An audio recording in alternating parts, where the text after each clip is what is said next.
पति जी मुझे माफ कर दो, मैंने सल्फस था।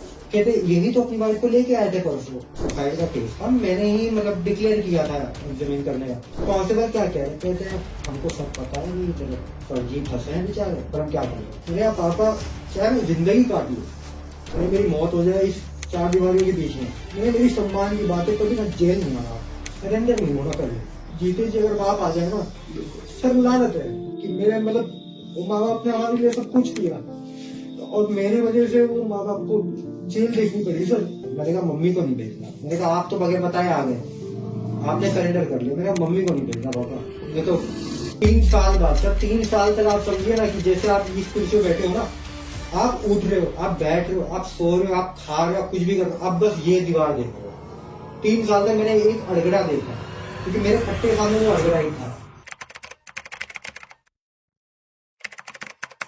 नमस्कार सभी को, मैं advocate Prashant from Delhi high court. आज हम बात करेंगे 304 B, that is dowry death, जिसको ऐड किया गया था 1983 में। उस समय में काफी ऐसे इंसिडेंट्स हम देखते थे। इसमें शादी के बाद दुल्हन आती थी, साथ हरेसमेंट किया जाता था, क्रुएल्टी की जाती थी। वो इस हद तक होती थी कि हमने काफी सारे इंसिडेंट्स देखे जिसमें उसे जला दिया जाता था या उसे इतना मजबूर कर दिया जाता था वो सुसाइड कर। इनके प्रोटेक्शन के लिए 1983 में इसको ऐड किया गया। Now the time has change. अब ऐसे काफी सारे इंसिडेंट्स हम देखते हैं। इसके सेवरल फैक्टर्स होते हैं जिसकी वजह से कोई भी जो लड़की होती है वो सुसाइड कर लेती है, बट उसके हस्बैंड को ऐसे इम्प्लीकेट किया जाता है कि ये उसी का कारण है। 304 बी में कुछ कंडीशन होती है, जब वो अप्रूव हो जाती है तो उसमें हस्बैंड को इम्प्लीकेट कर दिया जाता है। तो फर्स्ट कंडीशन इज ये शादी के 7 साल के अंदर हुआ, whether it is a suicide और अ मर्डर। दूसरी कंडीशन है कि अगर ये अप्रूव हो जाता है कि समहाउ उस इंसिडेंट से पहले कोई भी क्रुएलिटी और हैरेसमेंट लड़की के साथ हुआ है, कि उसमें हस्बैंड को इम्प्लीकेट कर लिया जाता है। आज मेरे साथ है राहुल मिश्रा जी। इनके साथ सेम इंसिडेंट हुआ, इनकी वाइफ ने सुसाइड किया।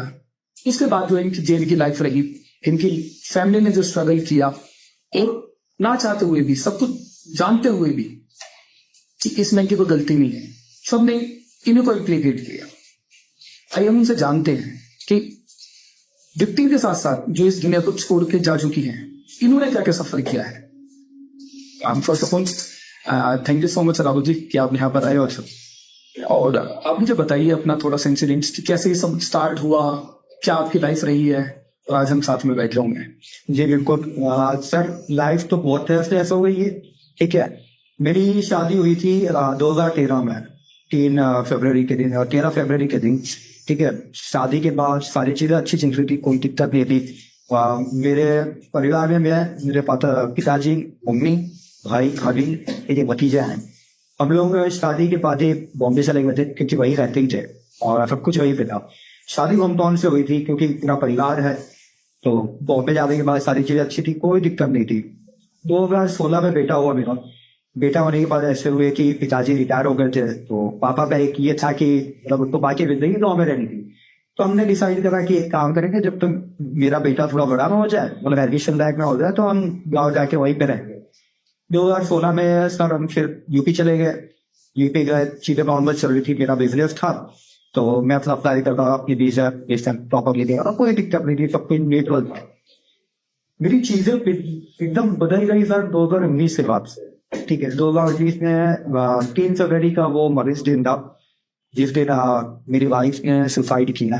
ठीक है, संसर्स खाया था उसने, प्रिसाइज, और नॉर्मली चल रही थी चीजें। मतलब कुछ हुआ ऐसे था, अगर ब्रीफ में मैं आपको बताऊं कि एक रात पहले मेरे साली का फोन आया था, मेरी वाइफ के बहन का, उसको फोन आया था। तो नॉर्मल बताइए, जब बात फोन ये रो रही थी, मैंने से पूछा, हमने कहा क्या बात हो गया, क्यों रो रही हो। तो पहले तो मुझे कुछ बताने की मतलब उसमें ये थी कि कुछ बताया वो। अच्छा, उसकी एक आदत थी, वो सोचती बहुत ओवर चीज रहती। तो बहुत पूछते हैं, फिर उसने मुझे बताया कि मम्मी की तबीयत ठीक नहीं थी और काफी दिन से कुछ खा पी नहीं पा रही थी, और आज इन्होंने दवाई वही देंगे तो उन्होंने थोड़ा बहुत खाना खा लिया है। तो मेरा ये चीजें पहले भी बताई जा सकती थी, क्योंकि मम्मी को थायराइड की प्रॉब्लम थी, थायराइड की दिक्कत थी। तो अच्छा, इसको ये फैक्ट मतलब फैक्ट है कि मेरी वाइफ को चीजें नहीं बताई जाती थी, छुपाई जाती थी, क्योंकि ये सोचती बहुत थी। ऐसे ही हुआ था 2018 में, मेरी वाइफ के एक्सपायर होने के बराबर 1 साल पहले, कि इनके पिताजी को पैरालिसिस का अटैक आया था 16 को। वो टाइम पे भी इनको तुरंत चीजें नहीं बताई गई थी। वो मेरे पापा को बताया गया था वो चीजें। मेरे पापा ने फिर अपने तरीके से इनको बताया, ताकि क्योंकि वो सामने थे तो वो थोड़े मतलब समझा सके उनको अपने वे में कि मतलब कोई ज्यादा सीरियस इश्यू नहीं है। फिर मैं लेके गया था अपनी वाइफ को, अपने बेटे को, सुनो तो वहां हमने ट्रीटमेंट कराई, सब कुछ न्यूट्रल था, सब कुछ ओके हो गया, कोई दिक्कत नहीं थी।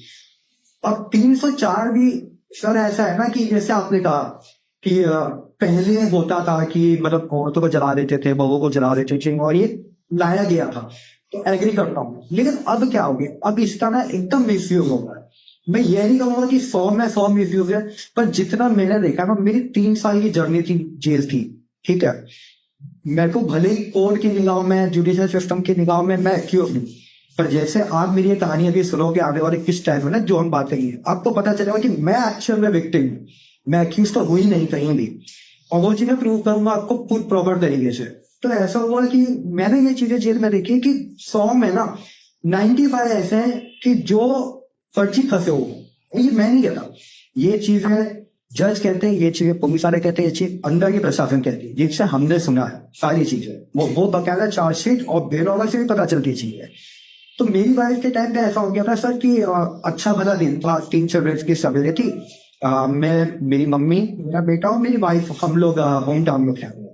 मेरे पिताजी थे नहीं वहां पे, मेरे पापा बॉम्बे में थे, क्योंकि मेरे भैया भाभी वहीं रहते हैं, तो वहां के साथ। तो सवेरे का टाइम था, मेरी वाइफ मेरे पास आई, मैं जस्ट सो के उठा था, तो उसने मुझे वही ब्रेकफास्ट के लिए पूछा, मैंने हमको कहा ठीक है। ये गई, इन्होंने मेरे को ब्रेकफास्ट आके दिए, मैं नॉर्मली ब्रेकफास्ट ही कर रहा था कि इतने में इन्होंने चला कि मैं 10 मिनट में आपकी पति जी, वो मेरे को पति जी ही हमेशा कहती थी, क्योंकि हमारे में मतलब नाम नहीं लिया जाता पति का। तो वो गई, 10 मिनट के बाद आई, तो ऐसी मेरी उससे जनरल टॉक्स हो रही थी, क्योंकि उसी से 10 एक दिन के बाद उसकी विदाई थी, उसके बड़े पापा जो बेटे की, वो इसके कजिन की शादी थी।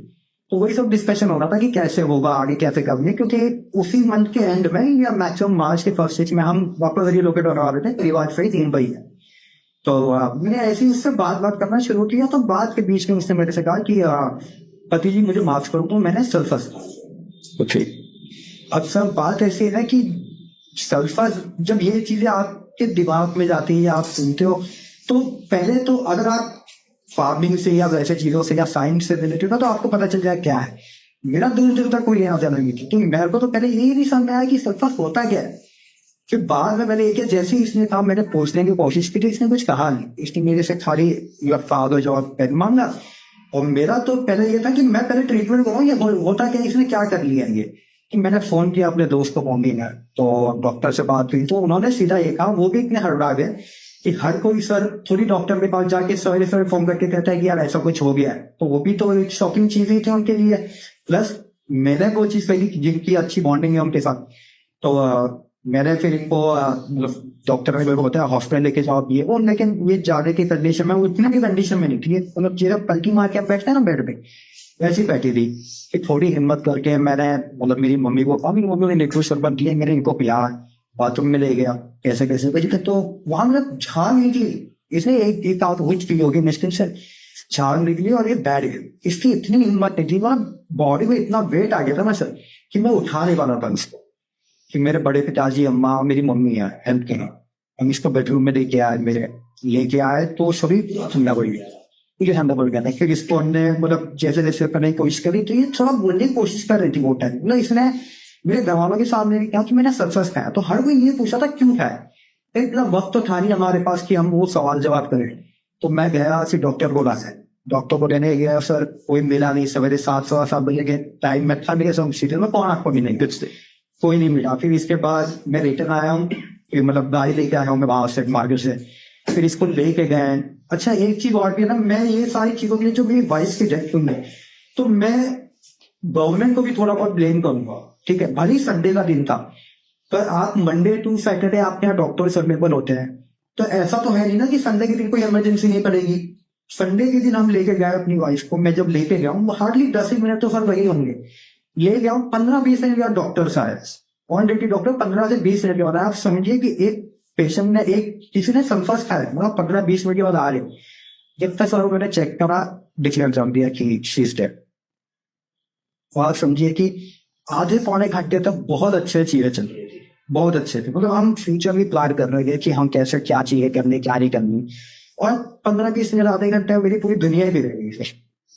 जब आपको ये पता लगा कि हाँ किस चीज नो मतलब कहते हैं ना कि हम मतलब जब शादी होती है तो हम 7 जन्म में रहने की कसमें खाते हैं। मेरी शादी तो सर 6 ही साल में थी, उसने बहुत मैन्युपुलेट हुआ था। 3 फरवरी को मेरी वाइफ एक्सपायर हुई, 13 फरवरी को मेरा 6 साल पूरा हो रहा था। लेकिन जब एफआईआर किया गया ना, तो ऑपोजिट पार्टी ने यह मेंशन करा कि शादी को 5 का, तो वो एक प्रूफ होता है ना कि 7 साल से कम है तो 7 साल के से कम में तो 304 भी लगता ही नहीं, और 304 भी ना लगे तो केस वैसे ही हल्का था, बिल्कुल कोई इतना हाई कोर्ट था ही नहीं। वो तो 304 भी लगने की वजह से वो एकदम भारी भरकम हो गया, बहुत हाई कोर्ट बन गया था। लेकिन फिर भी ये चीजें थी कि चलो जितनी साल हुए थे तो मुझसे गवाते तुमने 5 साल लिखवा, यही नहीं इन्होंने मेरे घर पे जब दबीश पंडी सारी चीजें थी, इन्होंने वो शादी के कार्ड भी चेंज करा दिए, उस पर भी इन्होंने 5 साल ही मेंशन करा है। बहरहाल वो हमारे पास है पुराने कार्ड जिस पर वो प्रॉपर लिखा हुआ है डेट एंड टाइम, क्योंकि शादी 2013 में हुई थी, 13 फरवरी को, ना कि 2014 या 15 में। तो ये चीज हुई तो अच्छा ठीक है, सुसाइड हुआ, वाइफ एक्सपायर हो गई, कुछ समझ में तो आ नहीं रहा था सर, क्योंकि शायद कुछ नहीं समझ में आ रहा था, क्योंकि मतलब ऐसा कभी सुना ही नहीं था, सोचा ही नहीं था कुछ, मतलब वही चीज नहीं था, ऐसा सपोर्ट करने वाला कोई नहीं था। एक होता है ना कि आपके पिताजी आपके साथ है या बड़ा भाई आपके साथ है या माता जी आपके साथ है, तो आप थोड़े होगे कि हाँ मतलब मैं इस पोजीशन में नहीं हूँ, ठीक है इमोशनली, पर वो शायद कुछ कर सके। मेरे साथ वैसा कुछ नहीं था सर, मैं अकेला ही था उस वक्त। मेरी मम्मी साथ में थी, हम फिर जैसे जैसे हम बॉडी जैसे कि आपके ब्रदर और मेरे पिताजी मेरे पापा ये लोग बॉम्बे में थे, बॉम्बे में थे, मेरी मम्मी थी साथ में, बेटा मेरा घर पे ही था वो टाइम पे, तो मेरे माता जी थी, मेरे बड़े पिताजी थे जॉब पे गए थे। बाकी वैसे तो और भी लोग थे, मतलब बहुत सारे लोग थे जो हॉस्पिटल में कुछ पता नहीं, लेकिन कहते ना कि आपका क्लोज कौन था, तो वहां वैसा कोई नहीं था उस वक्त। फिर घर पे लाया गया, घर पे लाने के बाद तो मतलब वो इसे सब लोग ये सोच रहे थे कि भाई बच गई होगी, सब रिश्तेदार जितनी वाह होती वे सब इकट्ठे हो गए, तो सबको ये लगा था कि बच गई होगी। जब सबको पता चला कि नहीं बची है, तो फिर वो ये होना वो सारी चीजें सर स्टार्ट हो गई। बहुत बहुत भारी था मेरे लिए वो चीजें, मैं बिल्कुल भी अपने सेंसेस में नहीं था वो टाइम पे। मैं तो बैठ के किनारे पास रो ही रहा था, बस वही फ्लैशबैक में चीजें सोच रहा था कैसे हो गई, क्यों हो गई। सबसे बड़ा सवाल तो मेरे साथ साथ जो और भी लोगों के ध्यान में था कि ये क्यों हुआ, उसने क्यों किया। मैंने भी इस चीजों के बारे में, इन चीजों के बारे में सोचता बहुत बहुत सोचा मैंने। 3 साल जब मैं अंदर था मैंने बहुत सारी चीजें सोची, तो मुझे फिर वो चीजें समझ में आई कि ये शायद उसने क्यों किया था, पर फिर भी वो शायद ही रहेगा क्योंकि वो एग्जैक्ट किसी को नहीं पता। हाँ, पर जो ज्यादा जहाँ पे हमारा ध्यान जा रहा है वो वही चीज है, क्योंकि इसको सोचने की डिस्टर्ब होती है। मैं कहा बहुत सोचती थी वो, घर वाले कुछ बताते नहीं थे। अच्छा मेरी वाइफ, जैसे मैं अपने परिवार में सबसे छोटा हूँ, ठीक है, और ये अपने परिवार में सबसे बड़ी थी, 4 भाई बहनों में ये सबसे बड़ी थी। शादी जब हुई थी तो मैं 22 साल का था, मेरी वाइफ के 19 साल की। अब आप इससे अंदाजा लगा सकते हो कि इनके पिताजी की उम्र क्या रही है। बिल्कुल कोई बहुत स्ट्रॉन्ग बैकग्राउंड नहीं था उनका, फाइनेंशियली कोई वैसी चीजें नहीं थी, वो ऑटो चलाते हैं गुजरात में, लोन वोन लेके, या जैसे भी उन्होंने शादी कराई हो पढ़ाई की हुई है, ठीक है, हम खुश थे, एक फैमिली के तौर पे हम खुश थे, ठीक है, सारी चीजें अच्छे चल रही थी। फिर ऐसा हुआ कि मैंने ये चीज सोची कि मतलब इसने मेरे से ना 1-2 बार जिक्र भी किया था, ये सोचने लग जाती थी, ये परेशान हो जाती थी, डिप्रेस हो जाती थी, मतलब इसको ऐसा लगने लग गया था कि इसकी शादी जल्दी उम्र में हुई, इसके पापा ने लोन लिए, खेत को गिरवी रखा और सारी चीजें की। तो अब जो इनके घर पे मतलब मेरे इन लॉज के ऊपर जो भी दिक्कतें चल रही हैं, ठीक है, उसका कहीं ना कहीं ये चीज सोचने लग गई। क्योंकि जैसे मैंने कहा कि मेरी वाइफ के एक्सपायर होने के 1 साल पहले मेरे ससुर जी को पहले एक्सपायर है, और वही he was the only bread earner, और कोई था ही नहीं। बिल्कुल भाई तो इनके छोटे थे, जब वाइफ की उम्र 22-23 साल हुई तो भाई तो उनके बहुत ही छोटे थे, कोई और कमाने वाला नहीं था। अब आप समझ सकते हो कि जिसके घर में कमाने वाला ही सट्टी में पड़ जाए, उनकी घर की कंडीशन क्या होगी। आप खेत बेच के भी या गिरवी रख के भी कितने दिन तक चीजें चल रही, और पैरालिसिस का पेशेंट कब ठीक हो आप ऐसे नहीं कर रहे, प्रीज्यूम नहीं कर रहे, आपको कोई अंदाजा ही नहीं होता उसका, ठीक है, ये चीज हुई सर। अच्छा चीजें तो वहां से मतलब एकदम बिगड़ गई ना सर, कि दोपहर मैंने मेरे भैया को इन्फॉर्म किया कि बाद ऐसी चीजें हो गई थी। फिर भैया ने मेरे पापा को कहा, पापा ने इनके घर वालों को इन्फॉर्म किया, इनके पिताजी को। तो उस वक्त ऐसा था कि इनकी मम्मी और इनका छोटा भाई ये यूपी में थे, जौनपुर में। तो पापा ने मतलब इन्फॉर्म किया, सारी चीजें हुई। तो अब 10-11 बजे करीब सवेरे इनकी मम्मी आई। मम्मी और इनके मम्मी के जो रिलेटिव्स थे, भाई भाई भतीजे, वो लोग आए। सर बहुत ज्यादा तो मेरे को याद नहीं था, पर रहते रहते मैंने चीजों को सोचना चालू किया कि उस दिन हुआ क्या था। क्योंकि मैंने ये चीज सोच के रखी थी कि मैंने की नहीं है ना, तो मैं सर ये सजा भुगतूंगा भी नहीं अपनी जिंदगी में कभी।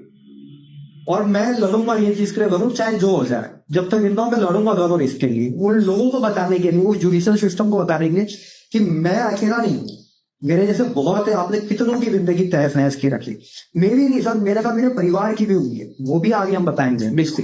तो इसमें ऐसा हो गया सर कि ये आए ना, तो इनका आने के साथ इनका इंटेंशन उसी वक्त समझ में आने लग गया था। ये इस तरीके से आ रहे थे कि जैसे कहा ही जाता है डाउरी डेथ। डाउरी डेथ का मतलब ये हो गया कि मतलब दहेज के लिए मारा गया, दहेज इज मॉनिटरी बेनिफिट। तो ये आए, तो ये आना इस तरह से इन्हें शुरू किया कि अरे अगर जरूरत थी या कुछ हो रहा था तो मुझे कह देते हैं, हम 2-4 बीघे खेत बेच देते। बोले इन्होंने लोगों को इस तरह से दिखाना चालू किया कि मतलब दहेज के इन्होंने मार दिया बेच बेटी को। इन्होंने पहले की चीजें नहीं याद की। पहले जैसे मुझे बेटा बेटा कहते थे, मैं इनके लिए चलो ठीक है, मैं वो सारी चीजें नहीं याद करूंगा, लेकिन फिर भी चलो मैं गया तो मैंने बेटे का फर्ज निभाया ना।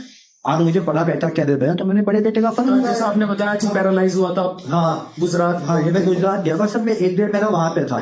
ठीक है, मैंने सारी चीजें जो मेरी कैपेसिटी थी, मैंने वो तरीके से चीजें करने की कोशिश की पूरी। मैंने वो बड़े बेटे का फर्ज निभाया हर तरह से। मैं आज भी ये चीज कहता हूँ आपके माध्यम से कि मेरे को आज भी कोई गिला शिकवा उनके लिए नहीं है। जैसे मेरे लिए मेरे माँ बाप की वैल्यू है ना, मैं इनकी इज्जत करता हूँ जी। मेरी वाइफ नहीं है ना, पर माँ बाप तो उसी के हैं, मैं इज्जत आज भी उनकी करता हूँ। एक कॉमन आदमी को तो नहीं पता 304 बी क्या होता है, 498 क्या होता है, 3/4 DPI क्या होता है। जुडिशियल सिस्टम को तो पता है, पुलिस वालों को, खाकी वालों को तो पता है। तुमने कैसे कर लिया बगैर कोई जाने पहचाने वो कोई चीज जानते हुए कि लोग जब उन्हें पता था, उन्हें पता था, फिर भी उन्होंने ये चीज की। ठीक है, नॉन कॉग्निजेबल ऑफेंस आता है, मेरे को वो भी पता है, लेकिन एटलीस्ट आप सर इतनी तो आप मेहनत करके ना, आप तो ये चीज पता था। पंचनामा जब हुआ, इनको पता चल गया था कि शरीर पे कोई मार्क्स नहीं है। डाउरी डेथ कब आप करोगे, आप तब करोगे ना बॉडी पे कोई मार्क्स हो, जलने के निशान में ये होता है कि जो डेथ हुई है उससे पहले कोई ऐसे इंसिडेंट हुआ हो, क्रुएलिटी, हरेसमेंट, उसको मद्देनजर देखते हो कि इस वजह से इसने सुसाइड या डेथ हुआ, तो उसलिए बॉडी मार्क्स उसमें काफी क्रिसल हो जाता है। उस बॉडी पे कोई भी मार्क्स नहीं था सर, कोई बॉडी पे मार्क्स नहीं था, कुछ नहीं था। बकायदा सारी चीजें उन्होंने चेक की थी, पुलिस ने अपनी तरफ की अच्छे से करी थी। तो फिर आप मुझे बताइए, जब उनकी मदर आई वहां पे, उन्होंने ये सब बोला कि पैसे के लिए सब किया गया है, उसके बाद मतलब आपके क्या रिएक्शन थे, फिर क्या बात मेरे से तो उनकी माँ ने कोई बात ही नहीं किया। ओके, टिल दैट मेरी उनकी माँ से कोई बात ही नहीं है। उस वक्त ये हुआ, उसके बाद इनके जो भाई थे, ठीक है, इनके कजिन्स थे, तो वो लोगों ने इनको बुलाया। तो मैं तो रो ही रहा था, मैं तो अपने सेंस पर था ही नहीं। जैसे मैंने कहा, मेरे लिए तो ये था ना कि मेरी मतलब आप वाइफ किसे कहते हो, आपके शरीर का आधा हिस्सा, मेरा तो आधा हिस्सा सर जमीन पे लेटा हुआ था, बंधा हुआ था। वो तो मेरे क्या दिमाग चले, मेरा तो कुछ नहीं था उसको, वो सब खो चुका था अपना। मेरा 3 साल का बेटा था, उसका क्या होता बिल्कुल, तो मुझे कुछ समझ नहीं आ रहा था। फिर भी इन्होंने बुलाया, मैं गया उनके पास, उन्होंने मुझे जानने की कोशिश की कि हुआ क्या। मैंने जो रात से जो चीजें हुई थी, ठीक है, मैंने वो चीजें उसको बताई, पुलिस को नहीं, इनके भाइयों को। और पुलिस ने तो मेरे से बाद में पूछा था सर। ओके, पुलिस तो बाद में आई थी। पुलिस आई थी तकरीबन मेरे ख्याल से 12-1 बजे के करीब, दोपहर। हाँ, दोपहर को। उसके पहले इनके भाई थे, उन्होंने मुझे पूछा, 4-5 जन थे और इनके मामा थे। पूछा, मैंने इनको बताया। अच्छा, उस समय ऐसा था कि रात में मेरे पास एक वीडियो थी। हम दरअसल क्या करते थे ना कि जब भी मेरे बेटे को हम कुछ पढ़ाते थे, तकरीबन एंटरटेन या वैसे कुछ होता था, तो हम वीडियो निकालते थे और वो वीडियो हम लोग अपने मेरे बड़े भैया को भेजते थे, क्योंकि उनकी आदत थी मेमोरीज कलेक्ट करने। तो जब ये चीजें हुई थी, मेरी वाइफ जब रो रही थी, उनकी मतलब बहन का फोन आया था, वो सब चीजें हुई थी, तो उसके बाद मैंने वो वीडियो निकाली। वो मेरी बेटे को पढ़ा रही थी वो टाइम पे, मतलब फैमिली नेम्स लिए जा रहे थे, फैमिली बॉक्स थे। मैंने वो वीडियो शूट किया था। वो वीडियो भी सर आप देखोगे ना, कोई नहीं कह सकता है कि कुछ बिगड़ा था। हंसते हंसते सारी चीजें हो रही थी सर। 9:30-2 बजे की बात थी, लाइट नहीं था, मतलब यूपी की बात बता रहा हूँ मैं, पावर नहीं थे वो टाइम पे। मैंने वीडियो निकाली थी, हंसते खेलते सारी चीजें हो रही थी, सब कुछ अच्छा था, कोई दिक्कत नहीं थी। सवेरे ये चीज हुई है, क्यों? क्योंकि उसके दिमाग में वो चीज तब भी चल रही थी। मैंने तो अपने तरीके से उसको फिर भी शांत करने की, काम डाउन करने की कोशिश करी थी। चलो ठीक है, थायराइड की बड़ी दिक्कत नहीं थी, पैरालिसिस का इलाज हो गया, वो अच्छे से है। थायराइड कौन सी बहुत बड़ी दिक्कत है, नहीं था, वो भी हम मुंबई में इलाज करा लेंगे, कोई दिक्कत नहीं, जैसे होगा। तो मैंने अपने तरफ से शायद करने की कोशिश, मुझे लगा कि चलो सब ठीक हो गया, और बैक आउट ऑफ माइंड उसके दिमाग में वो चीज चल रही थी कि ये सब चीजें हुआ, इसका कहीं ना कहीं वजह में हूँ। अगर आज मुझे अगर ये चीज होती, अगर मैंने ऐसा कुछ किया होता, जैसे भाई दिखाया गया है, दर्शाया गया है कि मैंने किया है ना, 304 में यही दिखाते हैं ना कि पति ने किया, पति घर वालों ने किया। अगर नीचे ये चीज होती कि मैंने किया है, तो आज मैं क्या करता, मैं वो करता जो मेरी वाइफ ने किया है। पर मुझे पता है ऐसी कोई चीज ही नहीं थी। ये तो फिर भी ठीक है सर, ये तो वो सारी चीजें हुई। इसके बाद जब पुलिस वाले आए, पुलिस वालों ने भी वही सवाल जवाब सामने उतारे, हमने बताया। फिर इसके बाद इन्होंने घर की तलाशी की, घर की तलाशी की, तो इनको वहां पे सुसाइड हो गया अभी बाइक का। तो इन्होंने देखा, इनको कहा कि तुम जानते हो? मैंने कहा नहीं, मैं नहीं जानता हूँ। और वो हिंदी में लिखा हुआ था, और मुझे सर मेरी हिंदी प्रॉपर नहीं है, मैं नहीं प्रॉपर बताता। सब आपकी मुंबई में से। हाँ, मेरी अपब्रिंगिंग, मेरी सब एजुकेशन सब मुंबई में है, मैं हिंदी आज भी प्रॉपर नहीं लिख पाता। तो यार ये चीज बहुत विटनेस थे वहाँ पे उस वक्त जो प्रेजेंट, तो उन्होंने कहा कहते कि इनको तो लिखनी नहीं आती, हिंदी लिखी नहीं पाते प्रॉपर। तो उसपे सर सुसाइड नोट पे लिखा हुआ था कि मैं प्रीति मिश्रा अपनी मर्जी से आत्महत्या कर रही हूँ, और इसमें मेरे पति जी या मेरे परिवार वालों का कोई देना देना नहीं। तो ये सुसाइड नोट था। तो इसका फिर हमने ना पुलिस वालों को कहा कि इसके फोटो, मतलब हमको एक कॉपी चाहिए। तो उस वक्त जो कांस्टेबल थे पवन यादव नाम, तो इन्होंने कहा कि नहीं, हम आपको कॉपी नहीं दे सकते, ये हमको जरूरत पड़ेगी, आप फोटो खींचिए। तो मैं ऐसे प्रधान होते हैं गाँव में, तो वो थे वाले के साथ क्या आया, तो इन्होंने फोटो खींच ली। ये सब चीज हुई सर। फिर दोपहर में पंचनामा हुआ, ठीक है, पंचनामा हुआ, मतलब ये सारी चीजें की। तो सास को मेरे इन्होंने पूछा पुलिस वालों को कि क्या करना है आप। तो उन्होंने ना खुद के ऊपर ना लेके उन्होंने ये चीज कही कि मैं अपने हस्बैंड को पूछना चाहूंगी। तो मतलब वो उनके हस्बैंड मतलब मेरे फादर इन लॉ, तो वो तो सूरत में थे। इन्होंने जो बात की वो भी वहां पे, तो फिर इन्होंने बोला कि हाँ, वे केस करना है। तब भी पुलिस वालों ने कहा कि कोई मतलब नहीं है, वैसी कोई चीज नहीं है, आप अपना रिश्ता बिगाड़ रहे हो। एक एलिगेशन ये भी तो लगाया था कि रात को आपने, हाँ, मेरी सास ने वो एक एलिगेशन भी पुलिस वालों के सामने रखा, वो मैं अभी कहने वाला था, क्योंकि उसके पहले की ये चीज थी जब पुलिस वालों ने कहा कि ऐसी कोई बात नहीं है, हमने देखा है, हमने पंचनामा करा, वहां की बात नहीं। तब मेरी सास ने कहा कि मेरी छोटी बेटी को, मतलब प्रीति को, मेरी वाइफ ने एक पहले फोन किया था, ठीक है, और उसने ये कहा था कि तुम्हारी जीजा मुझे मार के पीटते हैं।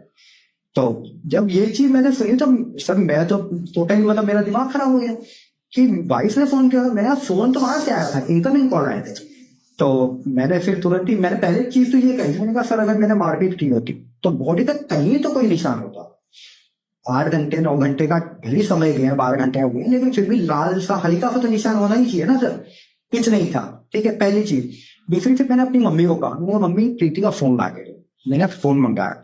मैंने वो फोन में ना पुलिस वालों को ऑन द स्पॉट वो कॉल डिटेल लिखा है। मैंने सर देखिए 8 बजे थी, इनकमिंग कॉल थी, फोन वहां से आया, मेरी वाइफ क्यों करती सर, तो वहां फोन आया। तो पुलिस वाले कमेंट्स हो गए, ये अब ये कहानियां बन रही है फंसाने के लिए, और कुछ नहीं हो रहा है यहाँ पे। फिर इसके बाद फिर भी ये बनाने का लगे थे कि मतलब क्या करना है, रहने दीजिए, आप लोग आपस में बात कर लीजिए।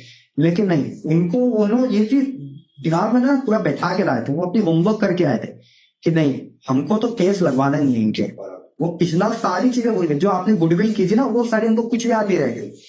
फिर इसके बाद मेरे को ना इवनिंग में सर पुलिस वालों ने कहा कि पोस्टमार्टम के लिए जाना है। शाम के तकरीबन 5:30 के करीब हो गएंगे, अंधेरा होगा, सनसेट के बाद की बात थी।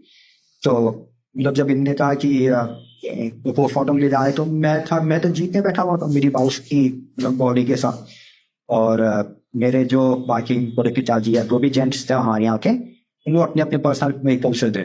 अब ये चीज वहां पे ऐसा हुआ ना कि पोस्टमार्टम लिए जाना है तो सुल्तान नहीं जाना चाहिए था, जो कि हमारे घर से निकल के, गाँव से निकल के लेफ्ट डायरेक्शन में होता है। ये लेफ्ट ना जाके ये लोग राइट ले गए। ओके, राइट ले गए, तब मुझे थोड़ा हिंट कौन कहने का कुछ तो, मतलब यहाँ पे अब अलग ही कुछ हो रहा है। अच्छा, मेरे को 304 भी सर कुछ नहीं पता था। उस दिन के पहले मेरे को कुछ नहीं पता था कि ये क्या है, कैसे होता है। वहां ले गए उन लोग, ठीक है, मुझे ना शायद कोई पेपर वर्क होगा, वो पेपर वर्क कंप्लीट करा के फिर शायद पोस्टमार्टम ले जाए।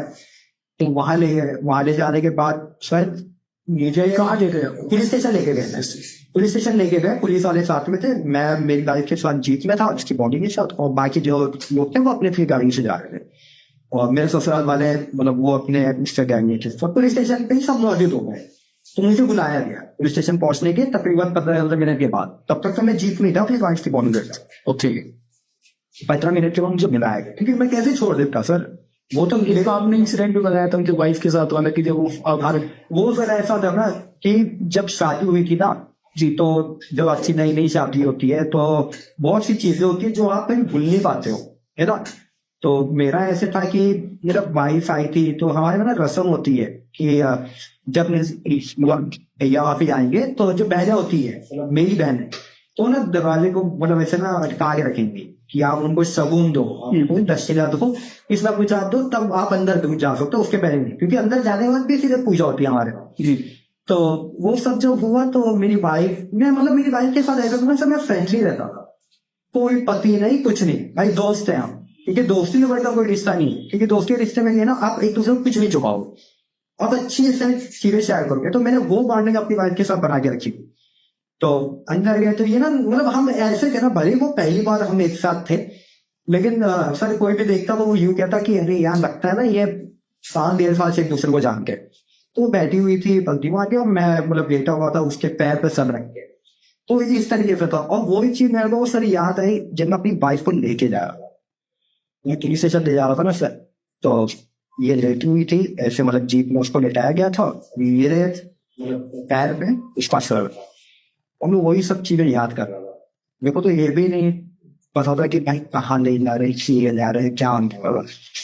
अच्छा मेरे लिए सर ये भी थी, जैसे होता है ना कि आपको एक मॉरल सपोर्ट की जरूरत होती है ऐसे, मेरे पास तो वो था भी नहीं।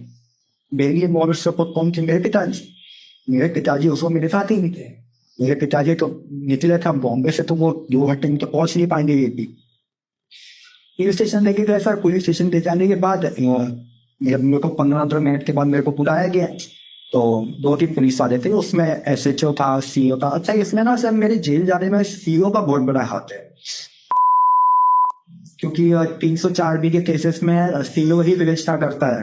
तो हमारे यहाँ के लम्बुआ के CO थे वो बीजे मलिया, तो इनने मुझे बुलाया, मुझे बोला कि क्या करना है। इन्हें क्या मतलब सर मैं समझ नहीं पा रहा हूँ क्या करना है मुझे। मैंने कहा पोस्टमार्टम की आपने क्या था, पोस्टमार्टम में कब लेके जाएंगे, क्योंकि सवेरे उसकी डेथ हुई है 7:30-8 बजे के करीब, शाम के 6-6:30 बजे, 12 घंटा हो गया। और एज पर हिंदू रिलीजन हम सूर्यास्त के बाद आग दे भी नहीं सकते हैं, हम नहीं कर सकते वो चीज है। और मेरे लिए तो सर ऐसा करना कि मतलब मैं तो ये चीज डाइजेस्ट ही नहीं कर पा रहा था कि वो है नहीं है। वो लास्ट इंस्टे को आप देखने भी नहीं दिया। अभी आप सोचिए ना कि आपकी बीवी है और आप अपनी बीवी को आखिरी बार देख भी नहीं पा रहे हो, तो वो सब चीजों से गुजरा हूँ मैं। फिर इसके बाद सर वहां पे बात हुई, तो मेरे को सीधा ना मेरे का एलिगेशन लगाने शुरू कर दी थी इंसान। इन्होंने मेरे को कहा कि तीन ने मारी थी, 3 ने ड्राइवर दे दिया। मैंने कहा सर आपको कैसे पता चला, अभी तक तो पोस्टमार्टम भी नहीं हुआ। अभी जब वहां पे मेरे घर पे पचना हो रहा था, तो आप लोगों ने मेरे को ये चीज कही थी, उन सबके सामने आपने ये चीज कही थी कि कोई बॉडी पे मार्क्स नहीं है, कोई जेलनी का निशान नहीं, कुछ नहीं है।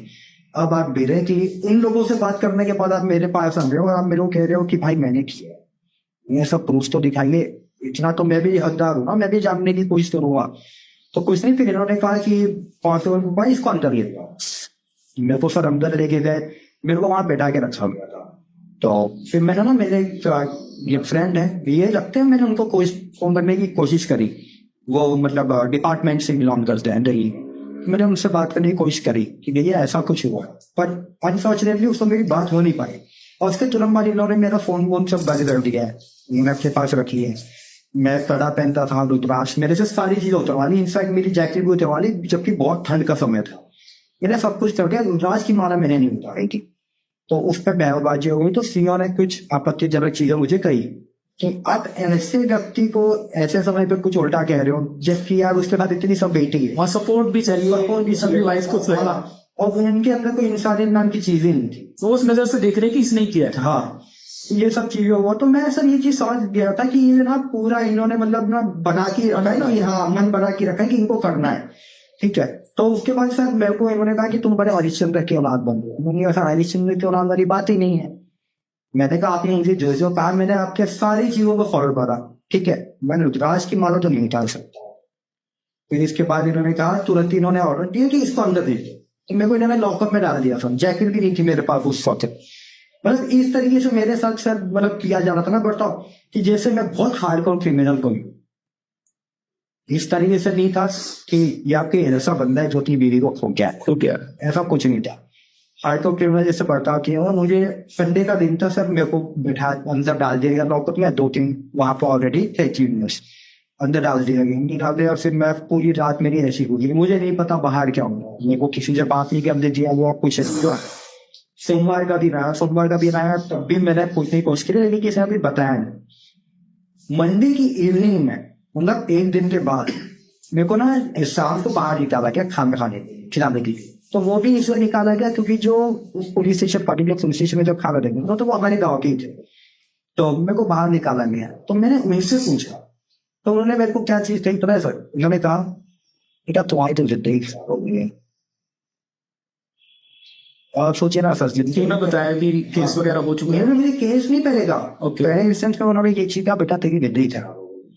सिर्फ पीछे जो एक पुलिस वाले थे और 2 स्टाफ थे, उन्होंने कहा कि केस हो गया तुम्हारे नाम पे। मैं खाना क्या ही खाता सर। और वाइफ मतलब उनकी बॉडी वगैरह सर बॉडी तो ऐसा था, संडे की सवेरे डेथ हुई थी वाइफ की, संडे पूरा दिन पूरी रात मंडे आफ्टरनून तक बॉडी पुलिस स्टेशन में मारी थी। इसकी कंडीशन। अब आप इसका क्या मतलब नहीं था भाई कि ऐसे क्यों हुआ? मेरे नजरिए से अगर आप पूछूंगा तो ये इसलिए होगा क्योंकि सेटलमेंट चल रही थी। बिल्कुल वो सेटलमेंट की थी। अब इसको केस में तब्दील केस में तब्दील कर रहे हैं या ले दे के खत्म कर। ये जो लेने देने वाली चीज है ना सर, ये अगर हट जाए ना तो आधे से ज्यादा लोग तो फ्री हो जाएंगे। ये लेने देने पे ही सारी चीजें ऐसी पड़ी, क्योंकि लोग अपने ना जो इनका एक्चुअल सोर्स ऑफ इनकम है ना वो उसमें सेटिस्फाइड नहीं है, इनको ऊपर कुछ ना कुछ चाहिए। कि जब आपकी वाइफ को ले जाया गया तो आप साथ में नहीं थे? जो मैं नहीं था सर। फिर इसके बाद ये हुआ, मंडे को मुझे बता दिया गया। मैंने फिर ना इनको पूछा, मैंने कहा प्रीति कहा, यानी ये नहीं कहा प्रीति बॉडी क्या है, मैंने वो प्रीति क्या है। उन्होंने मेरे को कुछ नहीं कहा उसको, मेरे को किसी ने कुछ नहीं बताया, मुझे वापस लॉकअप में डाल दिया गया। तो मैं सोमवार की रात भी लॉकअप में था। मुझे लगा शायद मेरे को इनको छोड़ देंगे। ट्यूजडे सवेरे सब पता नहीं ना एकदम से हलचल मच गई। बहुत मतलब 2-3 बार पुलिस वाले आए, फिर एक बार सीओ का जो वो साथ होता है, असिस्टेंट होता है जो, ये आए, उनसे पेपर लेके आए, मेरा थंबप्रिंट लगाया जा रहा है, मेरे से सवाल जवाब कर रहे हैं, नंबर मांगे जा रहे हैं घर वाले के। अच्छा मेरे से ना नंबर मांगा गया था, ठीक है, कि अपने घर में किसी का नंबर दे दो कि उनको इन्फॉर्म करना है। तो मैंने कहा सर क्या चीज का इन्फॉर्म करना है? तो इन्होंने कहा कि नहीं मतलब आपको कोर्ट लेके जाएंगे ना इसलिए। तो मैंने अपने पिताजी का नंबर देने का मतलब कोशिश करा, इन्होंने कहा नहीं इनका नंबर हट दीजिए, उनका नाम ये एफआईआर में। मुझे उस वक्त पता चला कि सर मेरा तो एफआईआर हो रखा है, और हो गया तो हो गया। उसमें मेरे पापा का भी नाम है। ये पापा का नाम आप कैसे डाल सकते हो? वो तो उस वक्त भी तो बॉम्बे में थे। ऐसे बनाने के लिए कि जब सब लोग फंसेंगे तभी ये एक उस पर आएंगे, सेटलमेंट पर मोटा मोटा। तो ये चीज हुई सर। फिर इसके बाद कुछ नहीं, मतलब मंगलवार की 12 बजे तक तो यही सब इन लोगों का चला। 1:30 बजे करीब मुझे बाहर निकाला गया। सीने बाद मुझे ट्यूजडे को बाहर जब निकाला गया मंगलवार को, तो मतलब हथकड़ी बंदी हुई थी, इन्होंने मेरे को ना कांस्टेबल तो उन्होंने चाय ऑफर किया। तो मैंने मना कर दिया क्योंकि मुझे तब तक ये नहीं पता था कि मेरी वाइफ का अंतिम संस्कार हुआ भी है कि नहीं। तो पानी भी नहीं पिया जाता हमारे में, तो मैं चाय कैसे पी लेता हूँ? प्लस मैं कुछ खाने पीने का तो मन था ही नहीं उस वक्त, तो मैंने मना कर दिया। तो बाद में सर कुछ नहीं हुई, हटकड़ी लगी हुई थी। फिर प्रोसेस होता है कि आपको कोर्ट ले जाने पहले मेडिकल लिए ले जाएंगे। तो जो कांस्टेबल थे हम लोग को सर वहां से लेके गए, ये तो मेडिकल के लिए हमारे यहाँ से। तो ये उसी हॉस्पिटल में लेके गए जहाँ पे मेरे वाइफ को अपने देखे था, जहाँ पे उसको डेड डिक्लेयर किया गया। तो जो वो एग्जामिनर थे मेडिसिन के प्रैक्टिशनर, वो जब पूरा सब कर रहे थे तो इन्होंने नाम पूछा, मेरा नाम बताया, घर का नाम बताया। इन्होंने जैसे ही ऊपर देखा तो उन्होंने कहा ये तो वही पंडित जी हैं। कहते यही तो अपनी वाइफ को लेके आए थे परसों सुसाइड का केस। अब मैंने ही मतलब डिक्लेयर किया था एग्जामिन करने। तो पाते का क्या कह रहे, कहते हैं हमको सब पता है, मतलब सॉरी जी फंसे हैं बेचारे, पर क्या कर सकते। तो देखिए ना सर, जो व्यक्ति खाकी पहन रहा है, ठीक है, वो जानता है कि ये बेचना है, लेकिन फिर भी वो क्या कर रहा है, उसको मतलब उसका काम सिर्फ इतना है कि भाई बंदे मिले ना, ठीक है, मिल गया है, केस रजिस्टर हो गया, इसको जेल में डालो, बस उनका वो काम। इसके अलावा वो कुछ नहीं कर सकते, जो मैं समझ चुका हूँ। ये चीजें हुई। तो इसके बाद सर मुझे लेके जाया गया, मुझे एसपी ऑफिस ले गया पहले सुल्तानपुर।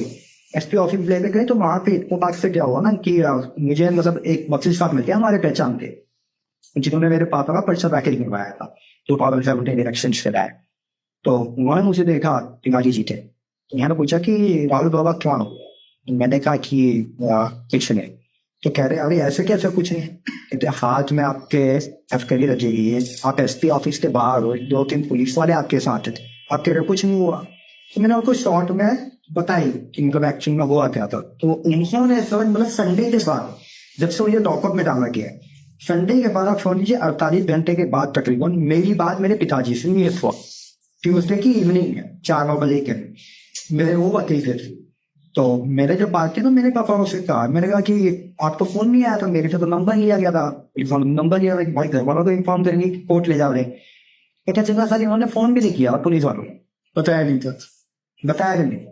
कम से कम जो आपका प्रोसेस है आपके इन्फॉर्म करना चाहिए था, तो आप इन्फॉर्म तो कर देते।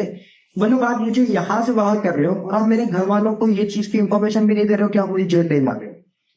इतना घटिया तरीके से चीजें हो रही है। कोई नहीं सर, फिर उसके बाद मेरे को ले गए वहाँ सीजीएम कोर्ट पे, वहां ले गए तो कोई भी पेपर शायद का बचा हुआ था, तो 4:30 बजे के आसपास शायद वो पेपर आया, मुझे पेश किया गया सीजीएम कोर्ट में, वहां से डेमिशन हो गया 14 डेज की जुडिशियल कस्टडी। तो खैर मेरी सीजीएम के साथ भी उस पर थोड़ी बात हुई थी और उन्होंने मतलब वो समझ गई थी शायद कि नहीं ये तो मतलब पहले इंप्रेशन में ही दिखाई दे रहा है कि ये फर्जी केस है। तो उन्होंने मेरे से कहा कि wait for some days then apply for your case. मतलब वो ये चीज समझ गई कि इंग्लिश में बात करें तो उसको समझ आ गया था उन्हीं को कि मतलब लगता थोड़ा पढ़ा लिखा है। तो मैं सबसे कुछ कहा नहीं, फिर वहां से मेरे को लेके गए जेल में। जेल के बाहर जब लेके गए मेरे को तो वहां पे जो 2 कांस्टेबल थे जिनके साथ मैं गया था, इन्होंने मुझे पूछा कि आपके पास कुछ है? तो मैंने कहा भैया कुछ नहीं है मेरे पास।